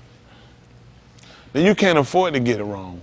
Because all the bad choices I made, none of them have yielded me that I ain't had to pay for them. If it were bad choices I made, I ain't had to pay for them, I'll keep making them. It's the fact they pile up. You gotta pay for every one of them. So at some point, you don't want to wait till you done piled up just so much, and then you realize, okay, now I understand I gotta be recompensed for them. But it's so much that it just overwhelms you and overtake it. And you can use your head now and stop what you're doing at an early enough time, the less you gotta suffer. But I mean, it take everybody to different states to get to a point of realizing, enough is enough. Some of us hadn't got there. We haven't reached it yet. If I ask, how many of y'all saying enough is enough for you? Everybody ready, because nobody don't look stupid to say, oh, it's going to look like I'm still going. They're going to be looking at me. Then they're going to be saying, oh, you ain't with preacher. Don't worry about what nobody say about I'm with preacher. You got to be real with yourself. You got to be real with yourself. Eventually, he's going to wring you raggedy. You're going to wring yourself raggedy trying to fight this man. You can't win. What you going to do? You're going to get old. This man gave you a heart that never stopped, and eventually will stop. And you don't know when. You know what I'm saying? You got a car, your car on the inside, it'll got a register to let you know where your amp's at. You can start to see what voltage or different things. You can start to go and check things. You don't have that on your heart.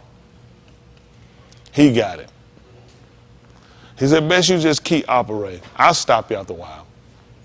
You just go. Like he told Mushan and told the people, I'm not going to cut them off yet. Take them to the place where I told you. I'm coming and I'm going to mosh spot them. He let them know, I'm going to visit them.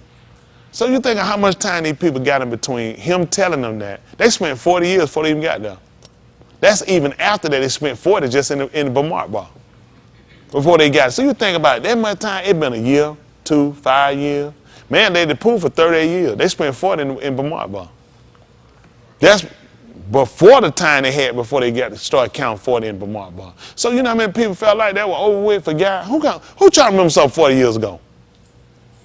Over 40 years ago. It's like, that's been over with. I'm sure he paid me back for that already. I'm going to let you get in the land. Then I'm going to come visit you. Because I'm going to prove out, first of all, I don't want nobody to say I didn't do what I said I'd do. I'm going to let you make it there. Then I'm going to thrust you out.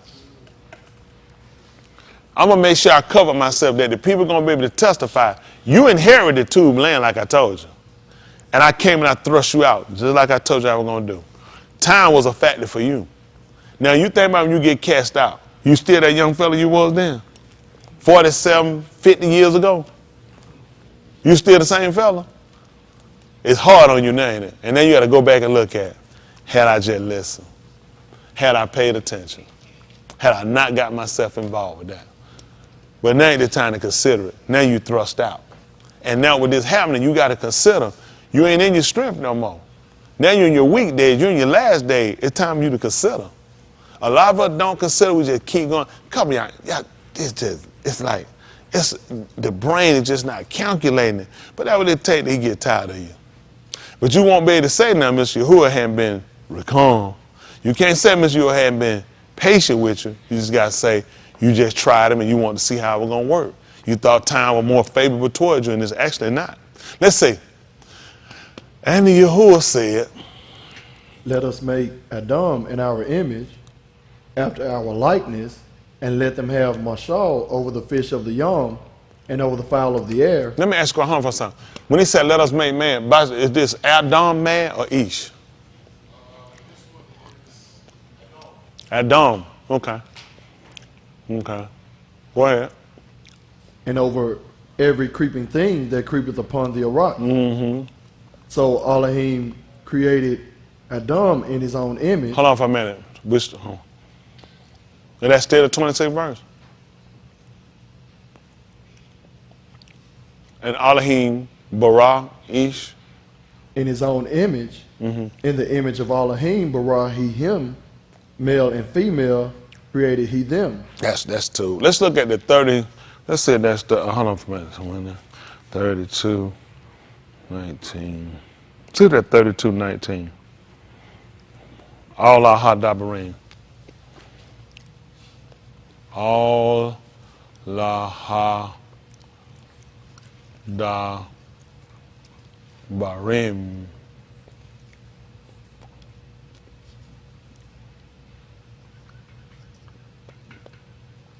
I think of that. Let me see.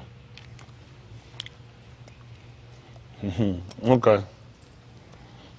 Yes. Let's see.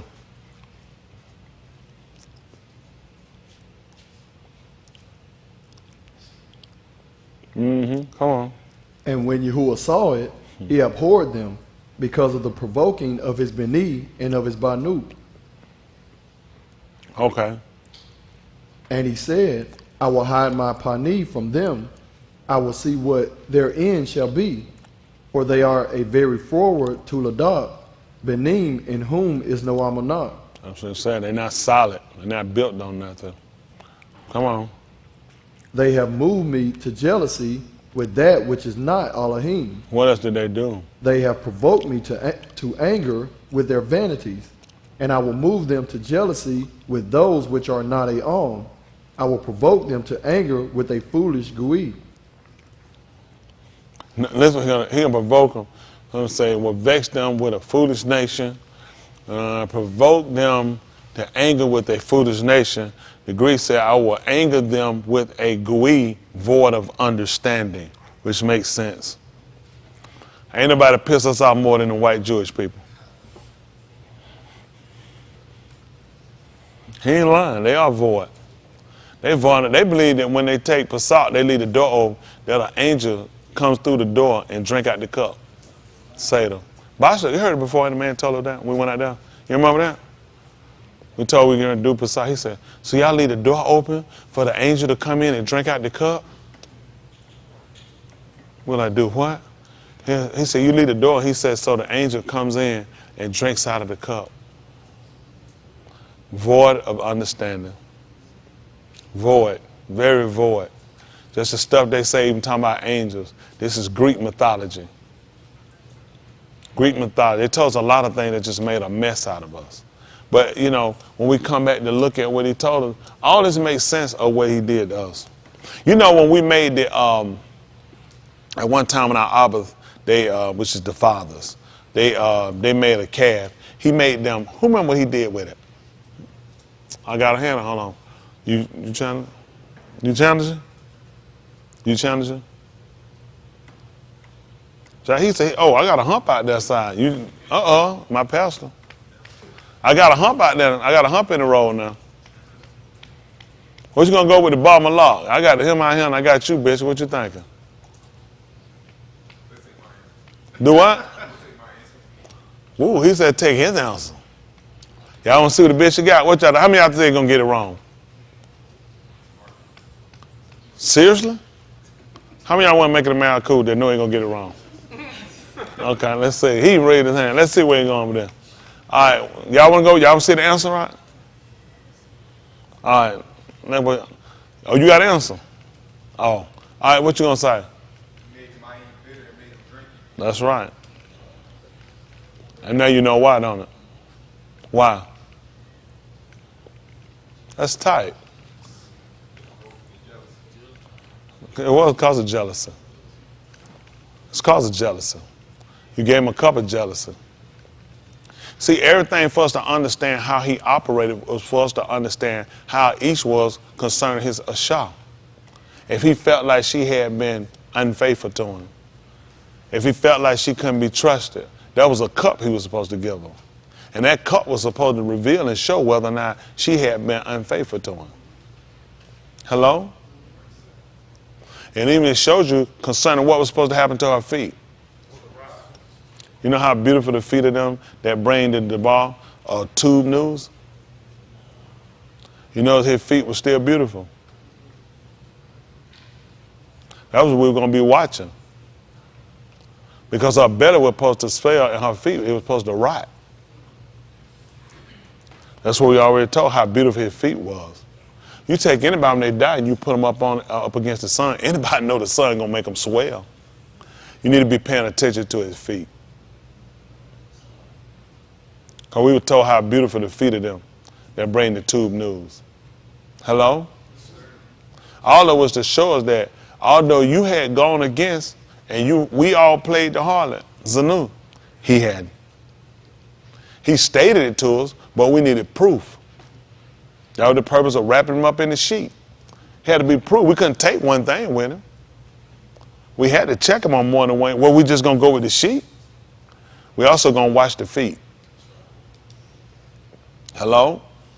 Because all these was symbolism to show he had been unfaithful to us. Had he gone out, he told you, I had never even started to go out after another Goe. Never happened. He said, I never even started. Some of us said, I started, but I changed my mind at the last minute.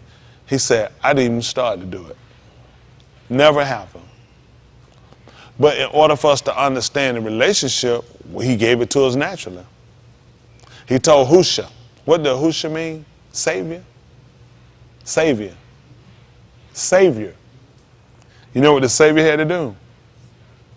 He had to marry a whore. And he had to raise children that were of whoredom. Can you imagine that? He had to take a woman that was a whore. A Nabah married a whore. What kind of man marries a whore? And what kind of children could he possibly produce?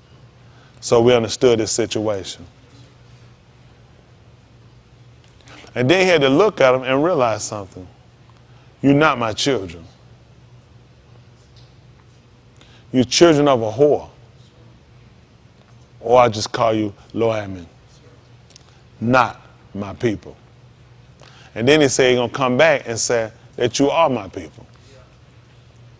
Came back and recovered the people that were not his people and made them his people. Only Elohim could do that. But he would take a person through all that just to get us to understand, I knew what I got when I got him. Husha didn't know that he didn't find out that she was a woman of whoredom after he got her. He knew it before he took her. And still had to keep her for his own. Yahuah wants to let us know, especially for a man. How would you feel as a man marrying a whore? What can you expect out of marrying a whore? But we know men who've done it. Do we all not know some guys or guys who've done that before, married a whore? Knew better, and you try to tell them, they get him anyway. And he do everything he can. He's like, why would he really seriously try to get this whore to be faithful to him? Why would he think she would be faithful to him? Why wouldn't he realize this woman is going to go out and cheat on him? And then you know what you said? That guy's stupid. He brainless. Then you look at Elohim. Is it that he brainless, or that's how much I'll harbor? I'll harbor her above anything else she done. And I forgive her. Because think about this. A lot of us, the reason why we stay in the state we're in, because we keep doing things and we feel like he hadn't forgave us. You didn't realize he knew what you were going to do before he took you. And I still harbored you. I just wanted you to turn to me with your whole heart. I want you to see everybody else say that I be a fool. They say if a man take a woman for a whore, he get what's coming to him. She ain't gonna do right to him. She gonna wind up breaking his heart and make a fool out of him. When y'all guys agree with that? Nobody else would take you. That's what he want to know. Nobody else would take you. He said you had a whore's forehead. They could look at you and tell you was a whore. He said, but I still took you. See, we were people not taken because people wanted us. We was a people that were already rejected. And he took us and made us a people. I think if we understand where we were when he took us and look at what he was trying to shape us into becoming, you would kind of start to look at things a little differently. Did Adam come from riches and wealth? Adam came from nothing. Elohim made him something. That's why he knew what he could do with us. When I take it nothing, when he came here to the rocks, he said, wasn't nothing here. It was nothing. I took nothing and I made something. Now, why you don't think he can do nothing with you? Hello? He came in and he decorated the place. He said all they need to do, I see one thing wrong with the whole room he saw, it's too dark in here. Let's try to lighten it up a little bit. Huh? Then he started seeing where he could come in and he could kind of decorate the yard and put some grass in the front where we let it been bald head and flood it out. He said, I come in, I started putting some things in here. And then I come in and start putting some elevations in here. All these things came in, he done, and he established to show us, if I can do all this, think about what I can do for you. For one man, for one woman, what I can do for them. But a lot of times we don't actually look at what all he's done and put in a practicality to looking at you're more than what you actually set yourself out to be or what you think of yourself. A lot of y'all can tell how you drip, you don't care. I tell from stuff you do, it don't matter. And it's bad that you feel that way because it should matter because he made you to survive and exist. See, when you realize that, first of all, that changed the whole concept. You know, my whole time growing up, when I got to a point where I really hated myself, where it looked like I loved myself, it looked like I was a gangster, I hated myself because I didn't know I was supposed to survive. I didn't know I was supposed to abide. I wanted to die. And it made sense. Why wouldn't I? I didn't know him. I didn't know my purpose. I did stuff that, you know, that actually added up to death.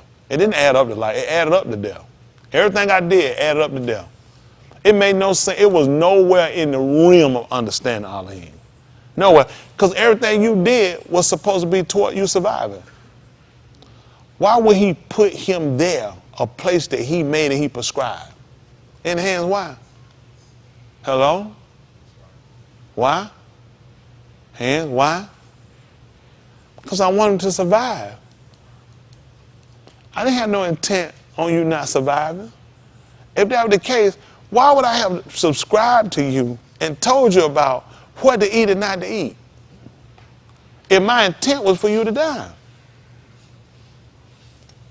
Why would I put you somewhere where I habitate at? If I was intending on you to die. I always, when I made you, my intent was for you to continue and to abide.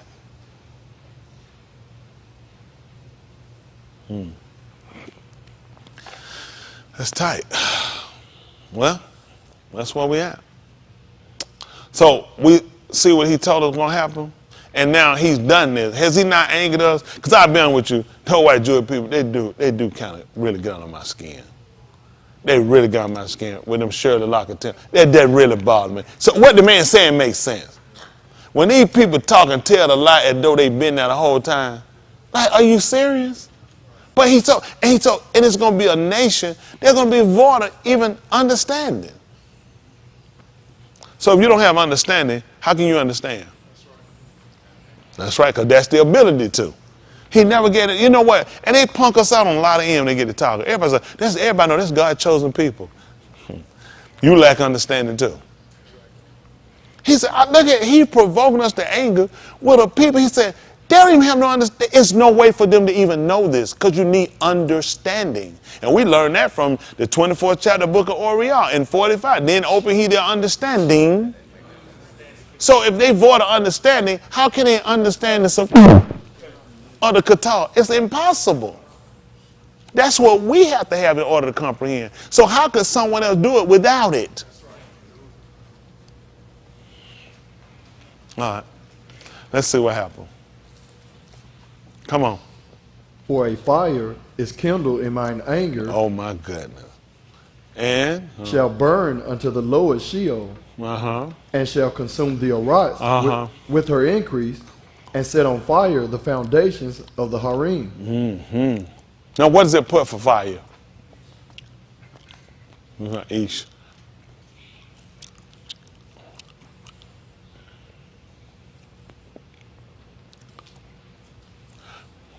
Oh, look at them. So literally, figuratively, burning, fiery, fire, flaming, hot.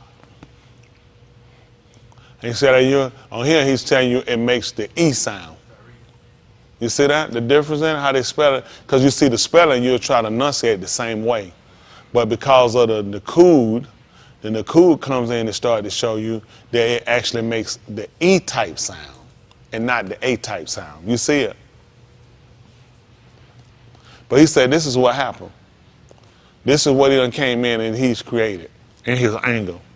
And it's going to burn to the very foundations of the heart. Y'all got it? Jump down and give me the 30th verse. Same book. Let's see. Listen. How should one chase 1,000, And two put 10,000 to flight, except their sewer has sold them, and Yahuah has shut them up? he didn't even use rock here. He said if Elohim had not sold them. And the Yahuah delivered them up. See, here they're using rock. They didn't use that here.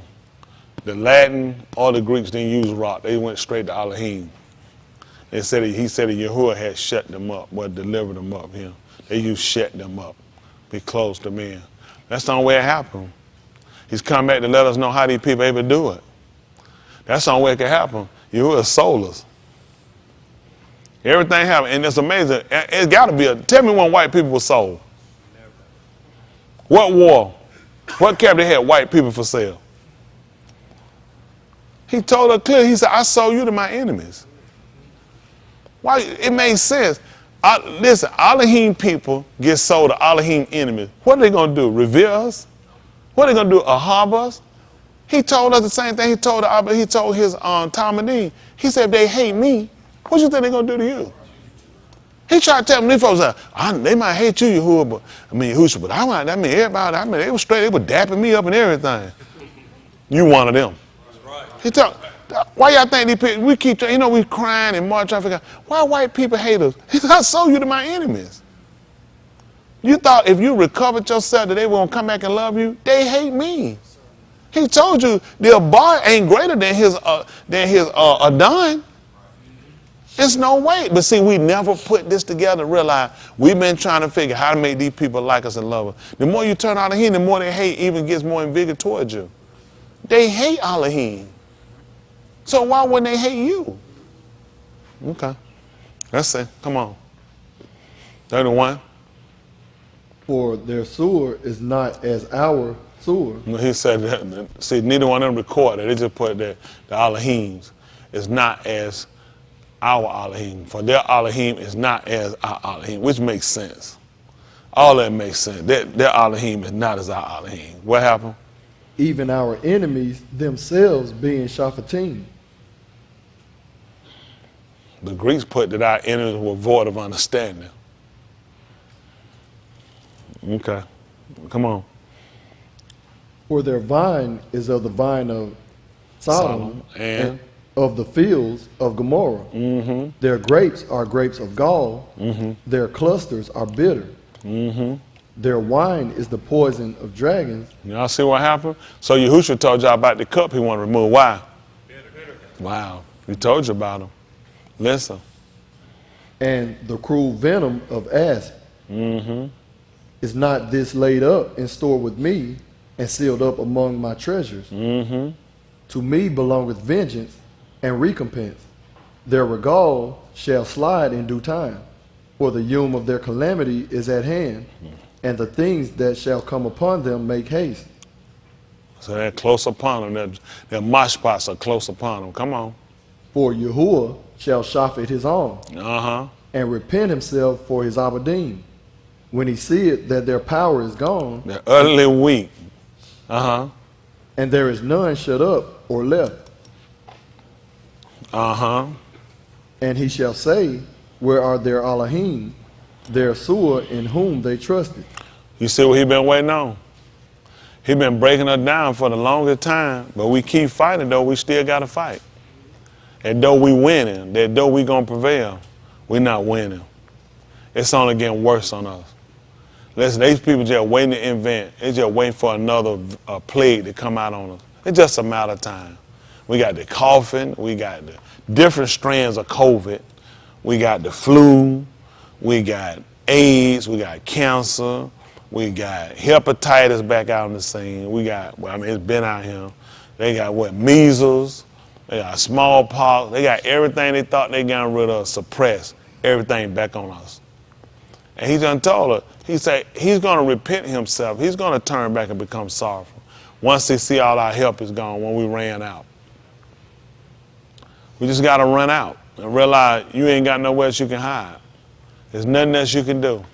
And he said, now I repent myself for it. He going to remember, but he's been doing that. He told you. And Cuff tried to tell us about this. Hands. What did Cuff tell us? Hands. Good answer. I seen somebody behind you with their hand up here. That's all cool.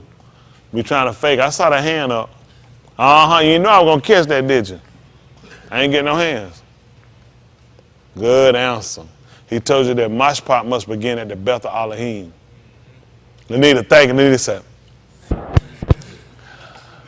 John looked like, I ain't know that. Y'all remember that? He told you that. He said mosh pot must begin at the Beth of Elohim. And if it first began with us, what was going to be the end for them that didn't of mine? Because he told you, Elohim going to come back, vengeance is mine. He said, I'm going to mosh pot them. These people going to pay. If we suffering now, what y'all think these people going to do later? It's to get us to turn. And we feel like, how many of y'all feel overwhelmed from the punishment of Elohim from time? It's overwhelming. What you think going to happen to these people? What y'all think going to happen? He said, what you think they ain't going to be for them that hadn't shown the Amat? These people hadn't listened with the intent to do of the Amat. What you think going to happen? All right, come on. Which did eat the fat of their zabak. That's all he want to do. It's like anybody do. When it don't win out, I just want to see what happened. He said, I'm going to repent myself and turn. But what happened to Jesus? What happened to them cookies you left on the table for Santa Claus? Yeah. He said, that's all I want to. What happened to that tooth he put on that pillow? Well, he said, when all your help is gone, when everything gone, I want to just know, where are those Elohims at? Where are they? See, now that's how we recognize it was him. Let me tell y'all something. As hard and vigorous as it been against us, I mean from the time that our Abba turned from him to acknowledge these other gods, it was needful. It was needful. It was the best way. It wouldn't have worked no other way. Otherwise, you know what we've been doing? Lurking, looking, wondering. I mean, let's be honest. You ain't tried it, how you know? Come on, what they said? Don't knock it. But see, a lot of us, we didn't realize it was needful to be this way. Let me tell you something. There is nobody on this planet and no other planets and stars and moon that can have a conversation with me about Jesus Christ being my Lord and my Savior and letting him in my heart and just giving him an opportunity and them read some scripture. It will never happen. And that's only because I've been out here with these gods and I realize they can't help you. I realize, but I'm telling you, it was the best way. It couldn't have worked no other way. Adam falling and coming out, that was the best thing. I've been with you. There was no other way for us to understand it. Your senses would have been driving, tempting. Some of y'all senses are still driving you to keep going out there. You're going to try your hand at it. I know some of y'all still out there. So don't think I don't know that. Your actions show it, your deeds show it, the way you do stuff. I already know you're still out there because you search, you're looking. You're not done. It's another God out there for you. And it'll be till you hurt, though. It'll be till you hurt. Because at some point, some should break you and stop you.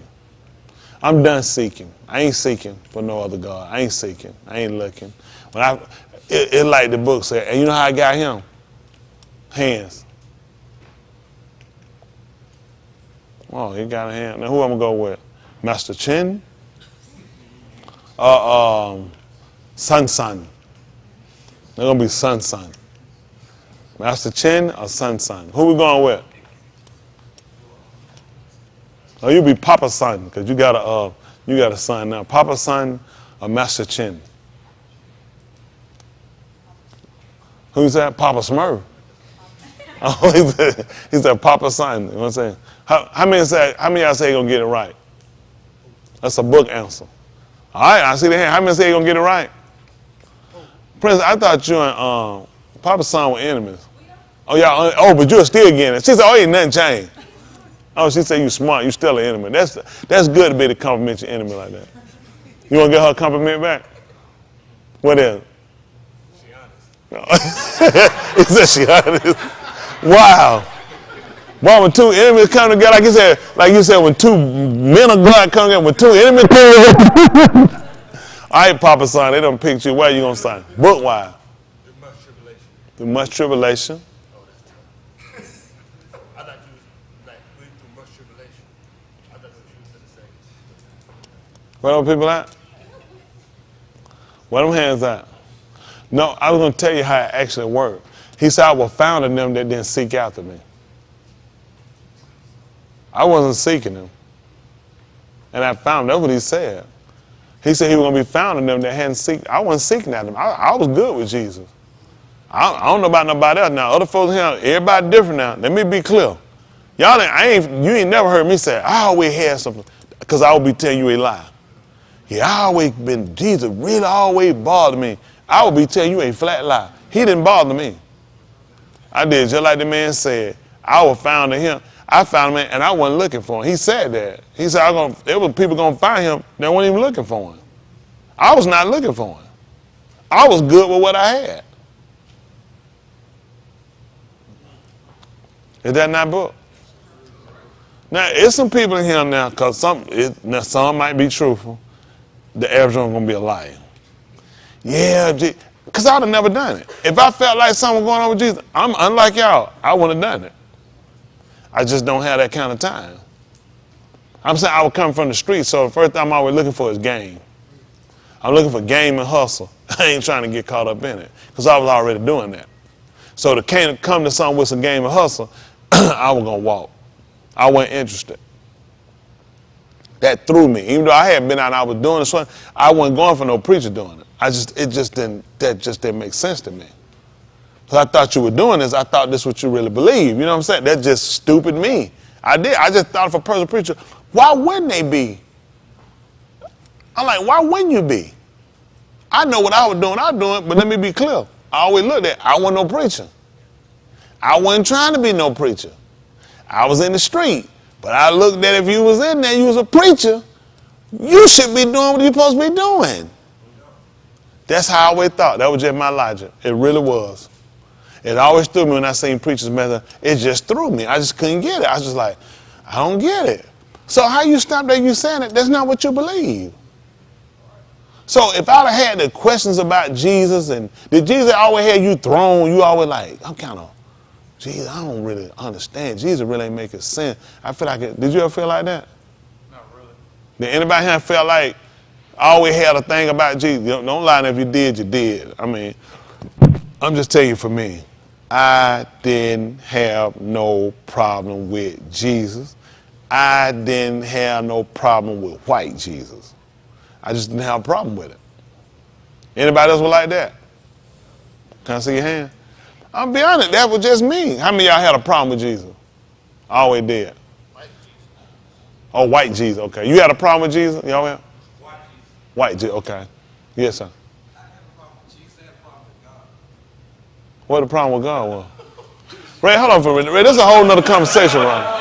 Ray, I'm confused, man. Let me give him a shot.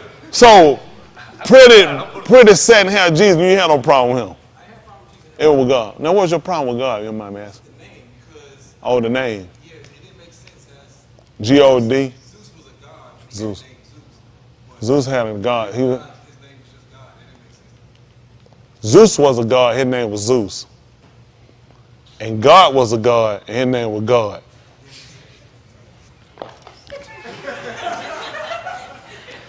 Stop it! What is it? Zeus is a God. His name is Zeus. God is a God. His name is God. No. Yeah, Zeus is a God. And his name is Zeus. That lets me know that God is something like a title, The God is something like a title, not a name. but the real God But the real God name is God. That don't make sense. I'm still confused. Anybody get any clarity from that? I got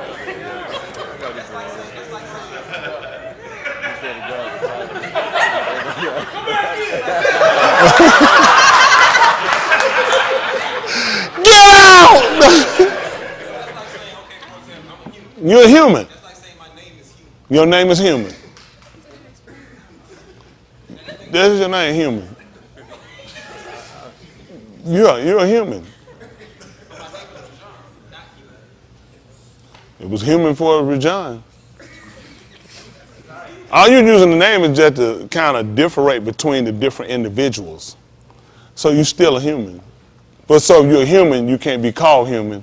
You can be a human, you just be a name. The doctor has a name, even though he's a doctor. Yeah, Dr. So-and-so. Exactly. See what I'm saying? Yeah, that's right. Nah, no, I don't know about y'all. I call my doctor Doc. I just said, well, yeah, Doc. right. Jesus. God. Confused. Yeah, that's right. Makes sense now. You see it, Pastor? Zeus is a god. His name is Zeus. God is a God. His name is God. That has always thrown me. Because why would he be a God and his name be God? Like, I'm a man. Now, why would I be called a man? That's what I'm kind of thinking too. I'm a man, so call me a man. So like, what does Ray John mean? King. From where? In India. Kind of like, bang, bang, bang, bang, bang, bang, bang, bang. I don't ever heard of calling nobody Ray John for their king. They got them other names, little octopusy name like. I mean, they got them little funny names. Midget Jicky, something like that. Now they have names like Midget Jicky, something like that. Ray John. My pastor said, how you spell your name? Yeah, that's how you spell it. Man, I don't know what he said, but he said it so fast. Origin. Look it up, see what it means, boss. Y'all to look them up, people, man. Y'all just got all kind of stuff going on here. We ain't verified none of this doctrine. Now, wait a minute. Now, we just look it up, just see. Come on. It's a variant of R-A-J-A-N. It's a version of who? A variant of R-A-J-A-N. Oh, he said, no, I didn't hear him. What did I say? He said a variant, version? Ray John, battle armor of God. What is a armor? What is the armor of God? Full listen. Oh, he put the armor of what is it? You seen it? It's showing. It does. See now?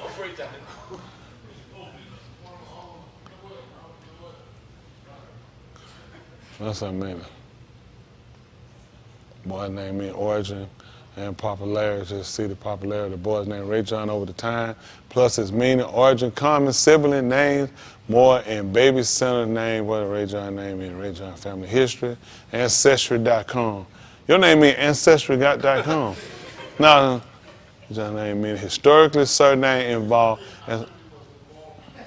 What happened? We can't find it. No, let's see what we want to see what it means. Have you looked it up before? What it mean? Put it out there. What is that? We just looking up to see what it means. Boston, we can't learn Boston. That's what it means, Boston. Name meaning. Oh, it's saying Islam.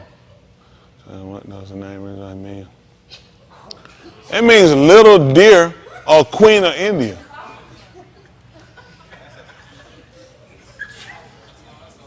Then when you looked it up?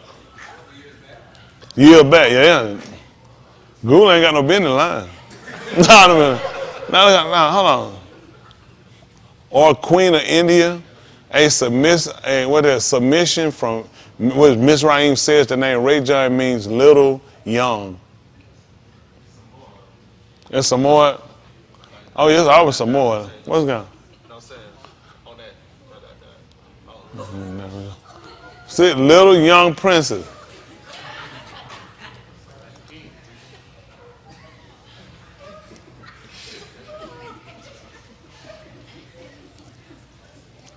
Let's go back to Ancestry.com. No, look at do that. Look it up on the what's the other one? Who? Braves. What's Brave? That's a search engine. Oh, it better than DuckDuckGo. No, that's the wrong one. DuckDuckGo. Go to DuckDuckGo.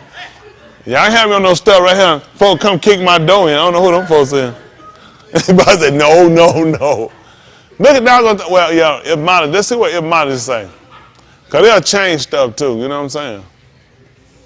Now, let me say that for the record. We know you ain't no little princess.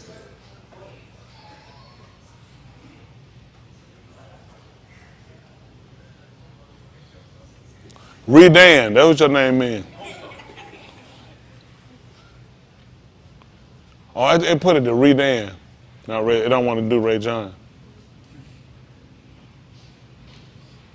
Dent.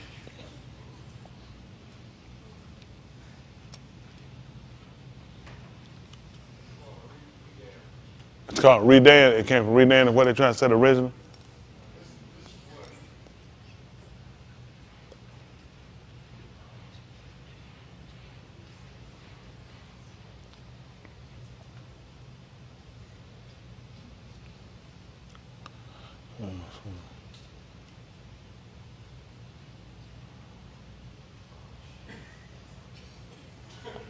Meaning origin, baby son.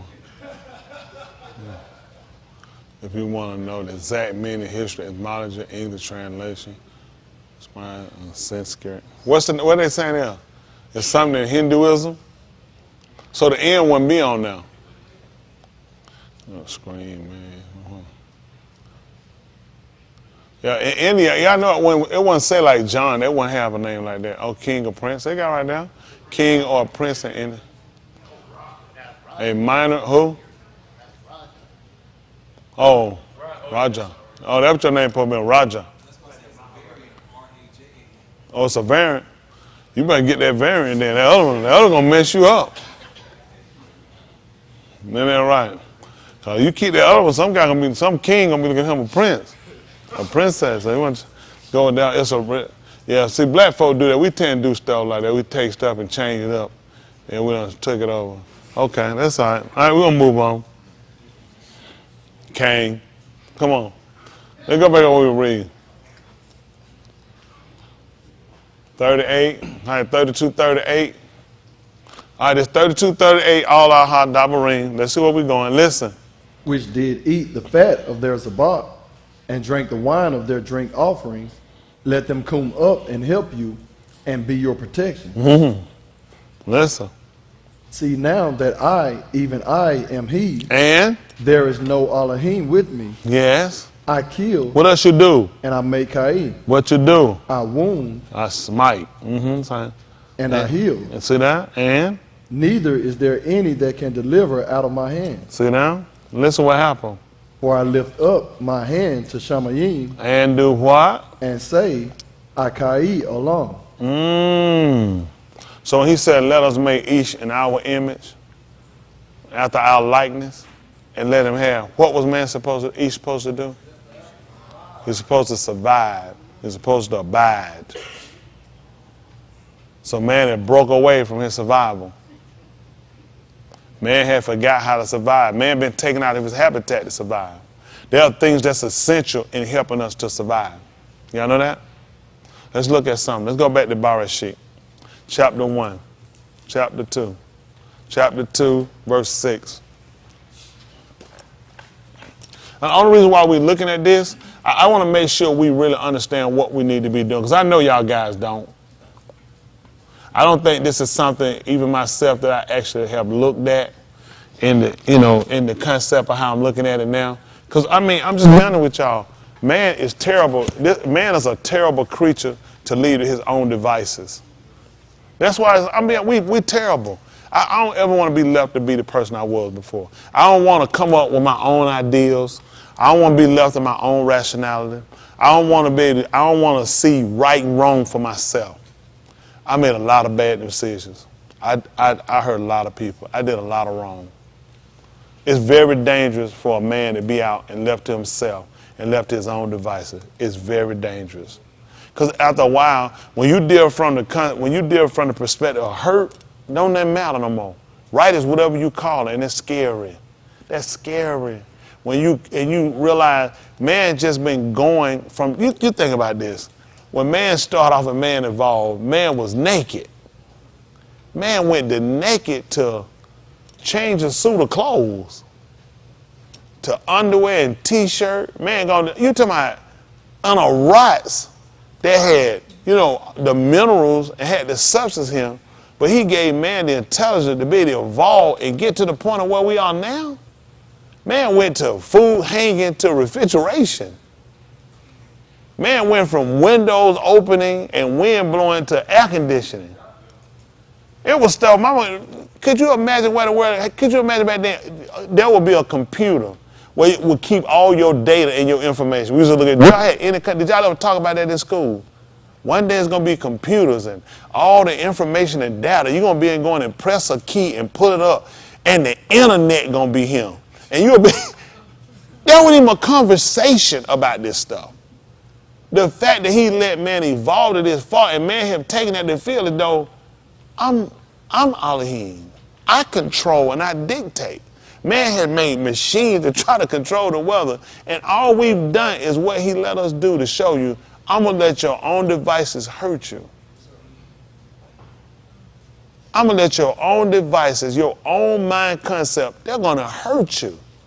Because now it's hard to get us to ration down or to come back down to a level of submission.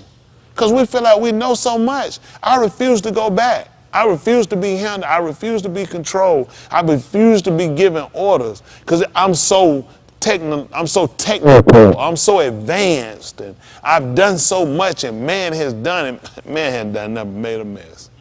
Hadn't done nothing but made a mess. Whole world being destroyed. We lost our women. We lost our children. Our health is in the most worst condition ever. Slaves had better health than we got. Think about it. These people grew up. You remember growing up, going in the refrigerator, you was a little girl, get stuff out of the refrigerator. Why? You don't remember that? Y'all didn't have a refrigerator. So that means y'all didn't have food. How are y'all keeping y'all food without a refrigerator? Because if I leave something out the refrigerator overnight, pretty much we got to throw it in the trash. I mean, just think about, do y'all understand that? We set something out the refrigerator. You like, what you said? Man, throw that stuff in the trash. That stuff's out of the refrigerator. How much stuff y'all left out? These people brought meat, and you let it hung up in the air. And you went, took this meat and cut it and cooked it. And no maggots were in it. Yahuah kept them. That man kept us. That man kept us. And now we got all this stuff and everything spoiling and rotting around us. It's terrible. Those people knew more about the weather and had no TVs. They can rub their knee. Coming up a storm. Man, you trust an old person knee better than you trust these lying folk around here. They're from, it getting ready to be a storm. You looking right now, a storm. Whenever that my knee go to aching. Oh, I got a storm. Man, y'all remember them country folk, they feel a pain. They'll tell you, them motherfuckers tell you something, man. I'm telling you, the stuff they knew, they learned how to discern. And Yahushua told that. He said, how you discern the pioneer of the Shamayim? We look at him now, nigga, look up, rain just pouring down. Man, I think it probably finna rain. Nigga drowning, swimming. We so last minute, it's ridiculous. We so stupid. The folk tell us so. We dumber now than ever. Thing, come on, listen, storm coming. 2 days from now. All the way countdown. We leaving the day the storm here. Flood, all the streets flooded. We swim out to the car. To try to drive and get out here. All the roads gonna be closed. Ain't no help. Don't call. Help! Help! I'm trying to get in my car and drive out of here. Do you understand we dumber now than we've ever been? We are dumb. People say here, none of this weather hit these people nobody ain't been told. People are so stupid. They will say, Florida, dumb. Every one of these people that say, ain't no way I'll be that dumb. Listen, flood coming, wash out Carter, Kanye. You think I'm gonna be here? Raw, ministers at the synagogue. Nigga, I ain't gonna be up there. I'm finna get out of here. I ain't no retard. Why don't they sit here? Are y'all serious? Nothing in me say be retarded enough to sit here and see what happened. I'll see you on the news. If you make it, bruh. That's crazy. But he sure with all the technology, all the stuff we done, we ain't no smarter. We dumber. So he had an intent for man to survive. Let's see that. Verse 6. 2 and 6. Barashit, come on. But there went up a fountain from the Arak, and Springing watered up. the whole Pania of the Adamah. Yeah. Go ahead. And Yahuah Elohim formed Ish of the dust of the Adamah, and breathed into his nostrils the breath of Kai. And Ish became Kai Nephash. which means each was supposed to do what? Survive. He was supposed to survive. Y'all know that? Y'all see that? Man was supposed to survive. Let's see what he did with him right quick. I'm going to show you something. If this ain't helping nobody, it's helping me because I don't want to assume no more. I want to make sure I understand what I'm here to do. My honest belief is that a lot of us don't know what we're here to do. That makes a difference. Come on. And Yahuah Elohim planted a gun, Kadim, in Verse Eden. 9, they ain't moved it up. Verse 9, please. And Is it? yes, sir. Yeah, that's, what's out? Let's count, boss. Let's do this. 1, 3, 5, 7. We're saying the same thing. We're saying the same thing. Come on. All right, come on. And there he put the Ish whom he had formed. And out of the Adamah made Yahuah Elohim to grow every ox that is pleasant to the and two for food. Yeah. The ox of Kai also in the midst of the gun, Yeah. and the ox of knowledge of Tub and Rosha. Yeah. And a Nahar went out from Eden to Maim. The Verse gun. 16. Yeah, verse 16. And there were fountains that went out and it watered the whole garden. Listen. And Yahuah Elohim Amar the Ish, saying, of every ox of the gun thou mayest freely eat, Yes. but of the ox of the knowledge of Tub and Rosha Wow. thou shalt not eat of it. Why? For in the yum that thou eatest thereof, thou shalt surely move.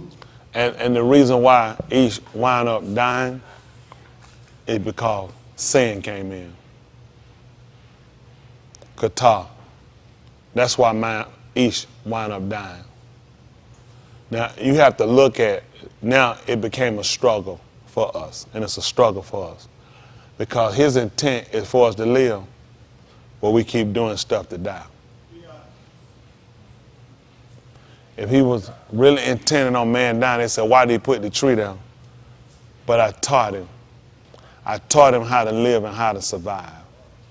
I taught him how to abide. That's why it was important for him to cast us out. So he would understand what his original intent was. My intent when I made you was for you to survive. But you chose death. The whole intent was for him the whole time was for man to live. I made sure I put enough supplements down. I made sure everything that was rich and vital and it was viable for the man to live. But man kept choosing death. Hello? This is the same thing he told us in the 30th chapter of the book of All Our Dabarim. He said, I put before you this day, this yom, I put before you a baraka, I put Rosha, all our curse. He said, I put before you Kai and I put Mu. Get what he told you to choose. I ain't gonna tell you what to do. I want you to sit and I want you to think about it for yourself. I want you to make up your own mind. And he'd have done that, you know what? Then that wasn't my original intent. I never intended for you to make up your mind and pick, because I knew you would pick the wrong thing, just like you did now. So I told you what to do. I told you to choose Kai. so you would live, so you would survive, so you would abide. We never paid attention to it. That was that. We never paid attention to it. The whole time he been trying to get us to survive. In Romans 6:23, you know what he told us what the wages were? Because we love to make money, bastard. The wages of kataim. But the baraka of Elohim is what now? Money, riches. So what was I trying to get man to do? All I want him to do is survive. See, it's in your name for you to survive. The fact that you're an Ish, not in Ray John, not in Tony, not in Kennedy, those names don't have life in them. The fact that I made you and I made you Ish. The reason I made you Ish, and I made the woman the Isha, because she came out from you. I intended for both of y'all to live. I intended for both of y'all to abide and survive. That makes a difference now when I look at my wife and I do things, because then we have to look at the whole intent of putting us together. I want y'all to survive. I want y'all to make it. But a lot of time we more or less get into clashes and fights and breakups and split because we didn't realize the man's intent was for us to abide. The whole time that man's intent was for us to survive. It was for us to survive. You know what I'm saying? Niggas just trying to survive. But you couldn't be surviving if you weren't doing the will of Elohim. That's the only reason Adam was going to survive. He said, I put the man in the gun. And there I put him there from the till to Adamah. Now if he got there, he can till it. He's not trying to live. He's not trying to live. Because he'll do what I told him. I put him here and I put things here to show him. You see this? If you touch this and you take of this, you're not going to exist anymore. I took you from nothing. My intent for you was for you to survive. My intent for you was for you to abide. And all you have to do is do what I tell you. And I'm telling you things to keep you alive with me. But man went his own devices. I want to understand where I went wrong at. Because people say, well, you're going to do some things. But he said the things you're going to do are all going to equate to you. You're not going to survive if you do it. You can't abide if you do it. Hello? Listen, Yahushua said, unless you abide in me. And he said, as the branch can do what? Why a branch? Let me ask you a question. Why a branch can't do nothing of itself? Let me ask you a question. Have you actually seen a branch before? Have you seen it attached to a tree? And what was it doing? It was surviving. It was surviving. You seen a branch detached from a tree. What happened to that branch? What's the intent of that branch being attached to that tree?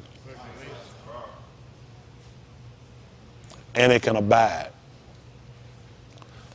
Man hadn't realized why he ain't been abiding. Why he ain't been surviving. We hadn't been in him. We've been outside of him. We've been cut off from him. Now he's trying to come back like he told in your cause a call. He said, take the two sticks and bind them together so they can abide. He admitted, I broke you off. I broke you off to show you can't survive without me. Everything you got going to dwindle and going to wither away. He told her, he said, you're going to pound away. You're going to waste away. In Jerusalem? No. In order to do that, I had to pluck you up and cast you out. Just like with anything you grow, once you pluck it up, if you don't plant it, what happened to it? It's going to die. He kept showing us in every aspect. How you expect to abide? Look at how nature works. When you take it up from where it attaches to, you take it away from life. I purposely took you and cast you away from me because you got away from your original intent. Ish has gotten away from his original intent. He has not even considered what his mind should be, the thing he should think on, the thing he said when you lay down, meditate. You know why I'm going to meditate on him? He lives forever. If my mind is constantly on someone that lives forever, why would I be doing things that yield moot? That doesn't even compute. I'm thinking on things that live, exist. My actions can't be that bring forth moot. He started looking at there is a mentality behind being an ish and surviving. People with money tell you what they don't do. They say, I don't hang with broke people. I don't have a conversation with broke. Because you know they say broke people got broke people conversation. All he don't get with people that looking it down. He said, I'm living forever. And the people he look at, I communicate with, the people I hang with, they trying to live forever. We got to change how we've been operating, Ish. Because if that been his intent, we've gone wrong. And we've gone wrong because nobody never told us. We was a man because we had something between our legs. You was a man because a man supposed to work hard. That was his original intent for man. I set man up to exist. And man got down in such a dilemma and a derision, it was supposed to turn man back to him and realize this wasn't my original intent. No more than what they would call the prodigal son when he left from his father's house. When he got down to a lower point, where he wanted to go back to? Where I could exist, where things were pleasant. It was pleasant to the eye there. The stuff he saw, man, this what pigs eat. Swine, hogs eat this stuff. This slop. He remembered, existed was back in his Abba house. When we going to wake up, Ish? Understand when we going to wake up. When we going to get ourselves back to doing things that's life. Yahushua declared in the book of Yahuah, I know he ain't got long. He talked about when he passed by us, how we were wallowing in our dung. He said he saw us. He said nobody even swallowed us either. He said when we were laying in our dung, you know what he said? Live. He said, I said, live. I said, live. See, I always intended for you to survive. He said, when I passed by you, nobody had even swallowed you. He said, you laid there in your dome and you were just moot was all over you. And all I was saying was live. We do things that's more conducive to moot than it is to Kai. But now, I appreciate the fact he bringing us back to consider. I want to make sure the things I do bring forth Kai. Huh? He told us about the works of the Basar, which were these. Then he named us the Pari of the Ruach, which were these. One yields the life, one yields the moot. And we got to get that understanding. We got to get out of ourselves so we can get into something that allows us to abide and to survive and be the people that he proclaimed us to be. Y'all know that? The only reason why we hadn't reached that status yet, because we just hadn't, our senses been dull. It had been dull. It's certain things, it's like these military people.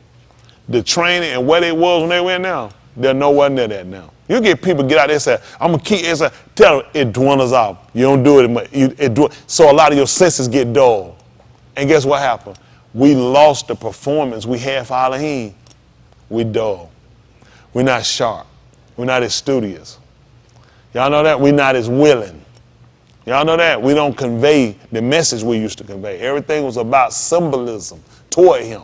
It was about connection toward him from the dress, from the behavior, from the way we did things were about him. So people would look at you and say, he said, all this thing, this is your wisdom and your understanding. He said, you show you was a wise Gui. All the stuff you did, he said all these things show that you was a wise Gui. All the people see and say, this is your wisdom. The way you did things. Hello? Even Mushan, when they got ready to get up, they wanted Yahuah to get up and go before him. Us, we take off. Sorry, Lord, I left you. Just come on, try to keep it. I got to take off. I couldn't wait. Now, he wanted Yahuah to get up. I always let him go before. It's just thing we got to just come back and just get us an understanding about what we're doing. Come back and recognize where we falling short as a man, as an Ish. I've fallen short.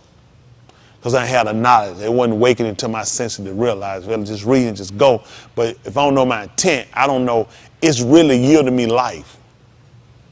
You know, the reading is getting, like they said, reading is fundamental, but all these things conducive to life. He said, just like you eat to live, digest the word. It's for your life, so you're living. But we read it because, you just read it. I just make sure I'm just reading. It's a different when you read to live. It's some people just eat. They'll stick anything in their body. That's the truth. There's some people that stick anything in their body. Because, at home, I just grab some. It don't give you life, though. And that's the way we do things in life, the same way some people eat.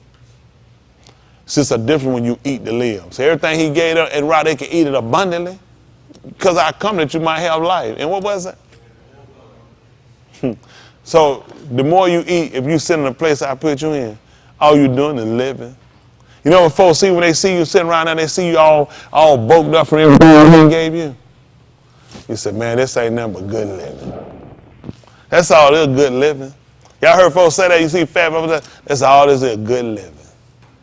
And that's what they're supposed to show in us. When we take what he prescribed for us, ain't nothing but good living. You can't overeat it. Isn't that right? And you wouldn't want to undereat it. That's good living. It's so you can abide. When you get that, when we process that understanding, it's a difference when we hear the word. It's a difference when we come to sit down and get the word. When he told us people going to come and say, they were going to flow to it. Many were going to come and say. They won't come, they want to sit down and they want to hear the Debar Elohim. He said they were going to go up. They wanted to get it because they knew this was life to us. I lived a life of death. I lived a life of destruction. I want to live. That's the original intent of me. Don't y'all know when people had Shem, everything he gave Shem was for a rationale, for a reason? Everything he named was for a reason. He didn't name nothing that had no purpose or no reasoning. And you had to live up to that expectation. Savior. What kind of life you live, your name's Savior? Savior. When people call you Savior, you need something? Savior, can I help you? Savior, just let me know what you need. When folk call, what they calling you for? They call you Savior. What you expect? Well, I get sick of folk calling my name. That's what my name is. The attributes will be there. Savior. Husha. Yahushua. That's him. Savior. That's your Savior. That's the Savior. So there's an attribute he got there for that. Just like when there's an attribute of you being an Isha, a Isha. Can we see what an Isha is, Boston, before we go? I know y'all tired of me. Don't worry about it. I just want to get it right. I done got so much stuff wrong in my life. Can I get that one thing right? If I know what my original intent was, somebody could have just sat me down and said, son, this is what a man is. A man got to get a woman. No, a man got to get himself together before he try to look at getting a woman. He got to understand what their purpose is. Because once he get her, he's got to lead that woman. And if he don't know who he is or know what his orders is, how is he going to help her? Both of them just going to dwindle and diminish away. But they'll say they got somebody. That's the problem. They just ain't got the right one. He put Nashim, a woman. The procreational female of a species, a wife, a mate. So, okay, Isha. And then we go to Isha. Y'all see that? Isha. Similar to. Only rightfully so, if he meant for us to be, and he made the man, the Ish, and the Ish is supposed to survive, and he's supposed to abide. If she issued out from him, and she's going to be a mate, I mean, wouldn't that mean she need to stay around too? There are things that she going to need to do. There are things she going to need to look at. Her existence should be predicated with his. Her name near alone comes down letting know a mate. Hello? She used to procreate. Hello? Yahushua said, without me, man can't procreate without no woman. He don't know. He can tell himself a lie if he want to. Isn't that right? That's the truth. We can't do nothing without this arise. Everything we do is inside of it. If we didn't have it, you couldn't do nothing. That's like with Elohim, you couldn't do nothing. He put you in a place to be able to. Look at everything we got. All this came from inside of him. Can you imagine? All of this came from inside this arise. None of it fell out of Shamayim. Can you imagine that when he put Adam, he put the first set of people here, that all this stuff was already here? They just didn't know how to pull it from the arise and make it. All this was here. Where did this stuff come from? Mars? Were these buildings flown in? Were these cars manufactured in the Kuka beans and brought down here? All this stuff was here. And you know the early man couldn't even see it? He couldn't even perceive what Elohim had prepared. Now, if all this was him and they couldn't see it, what else you think he got in store for us?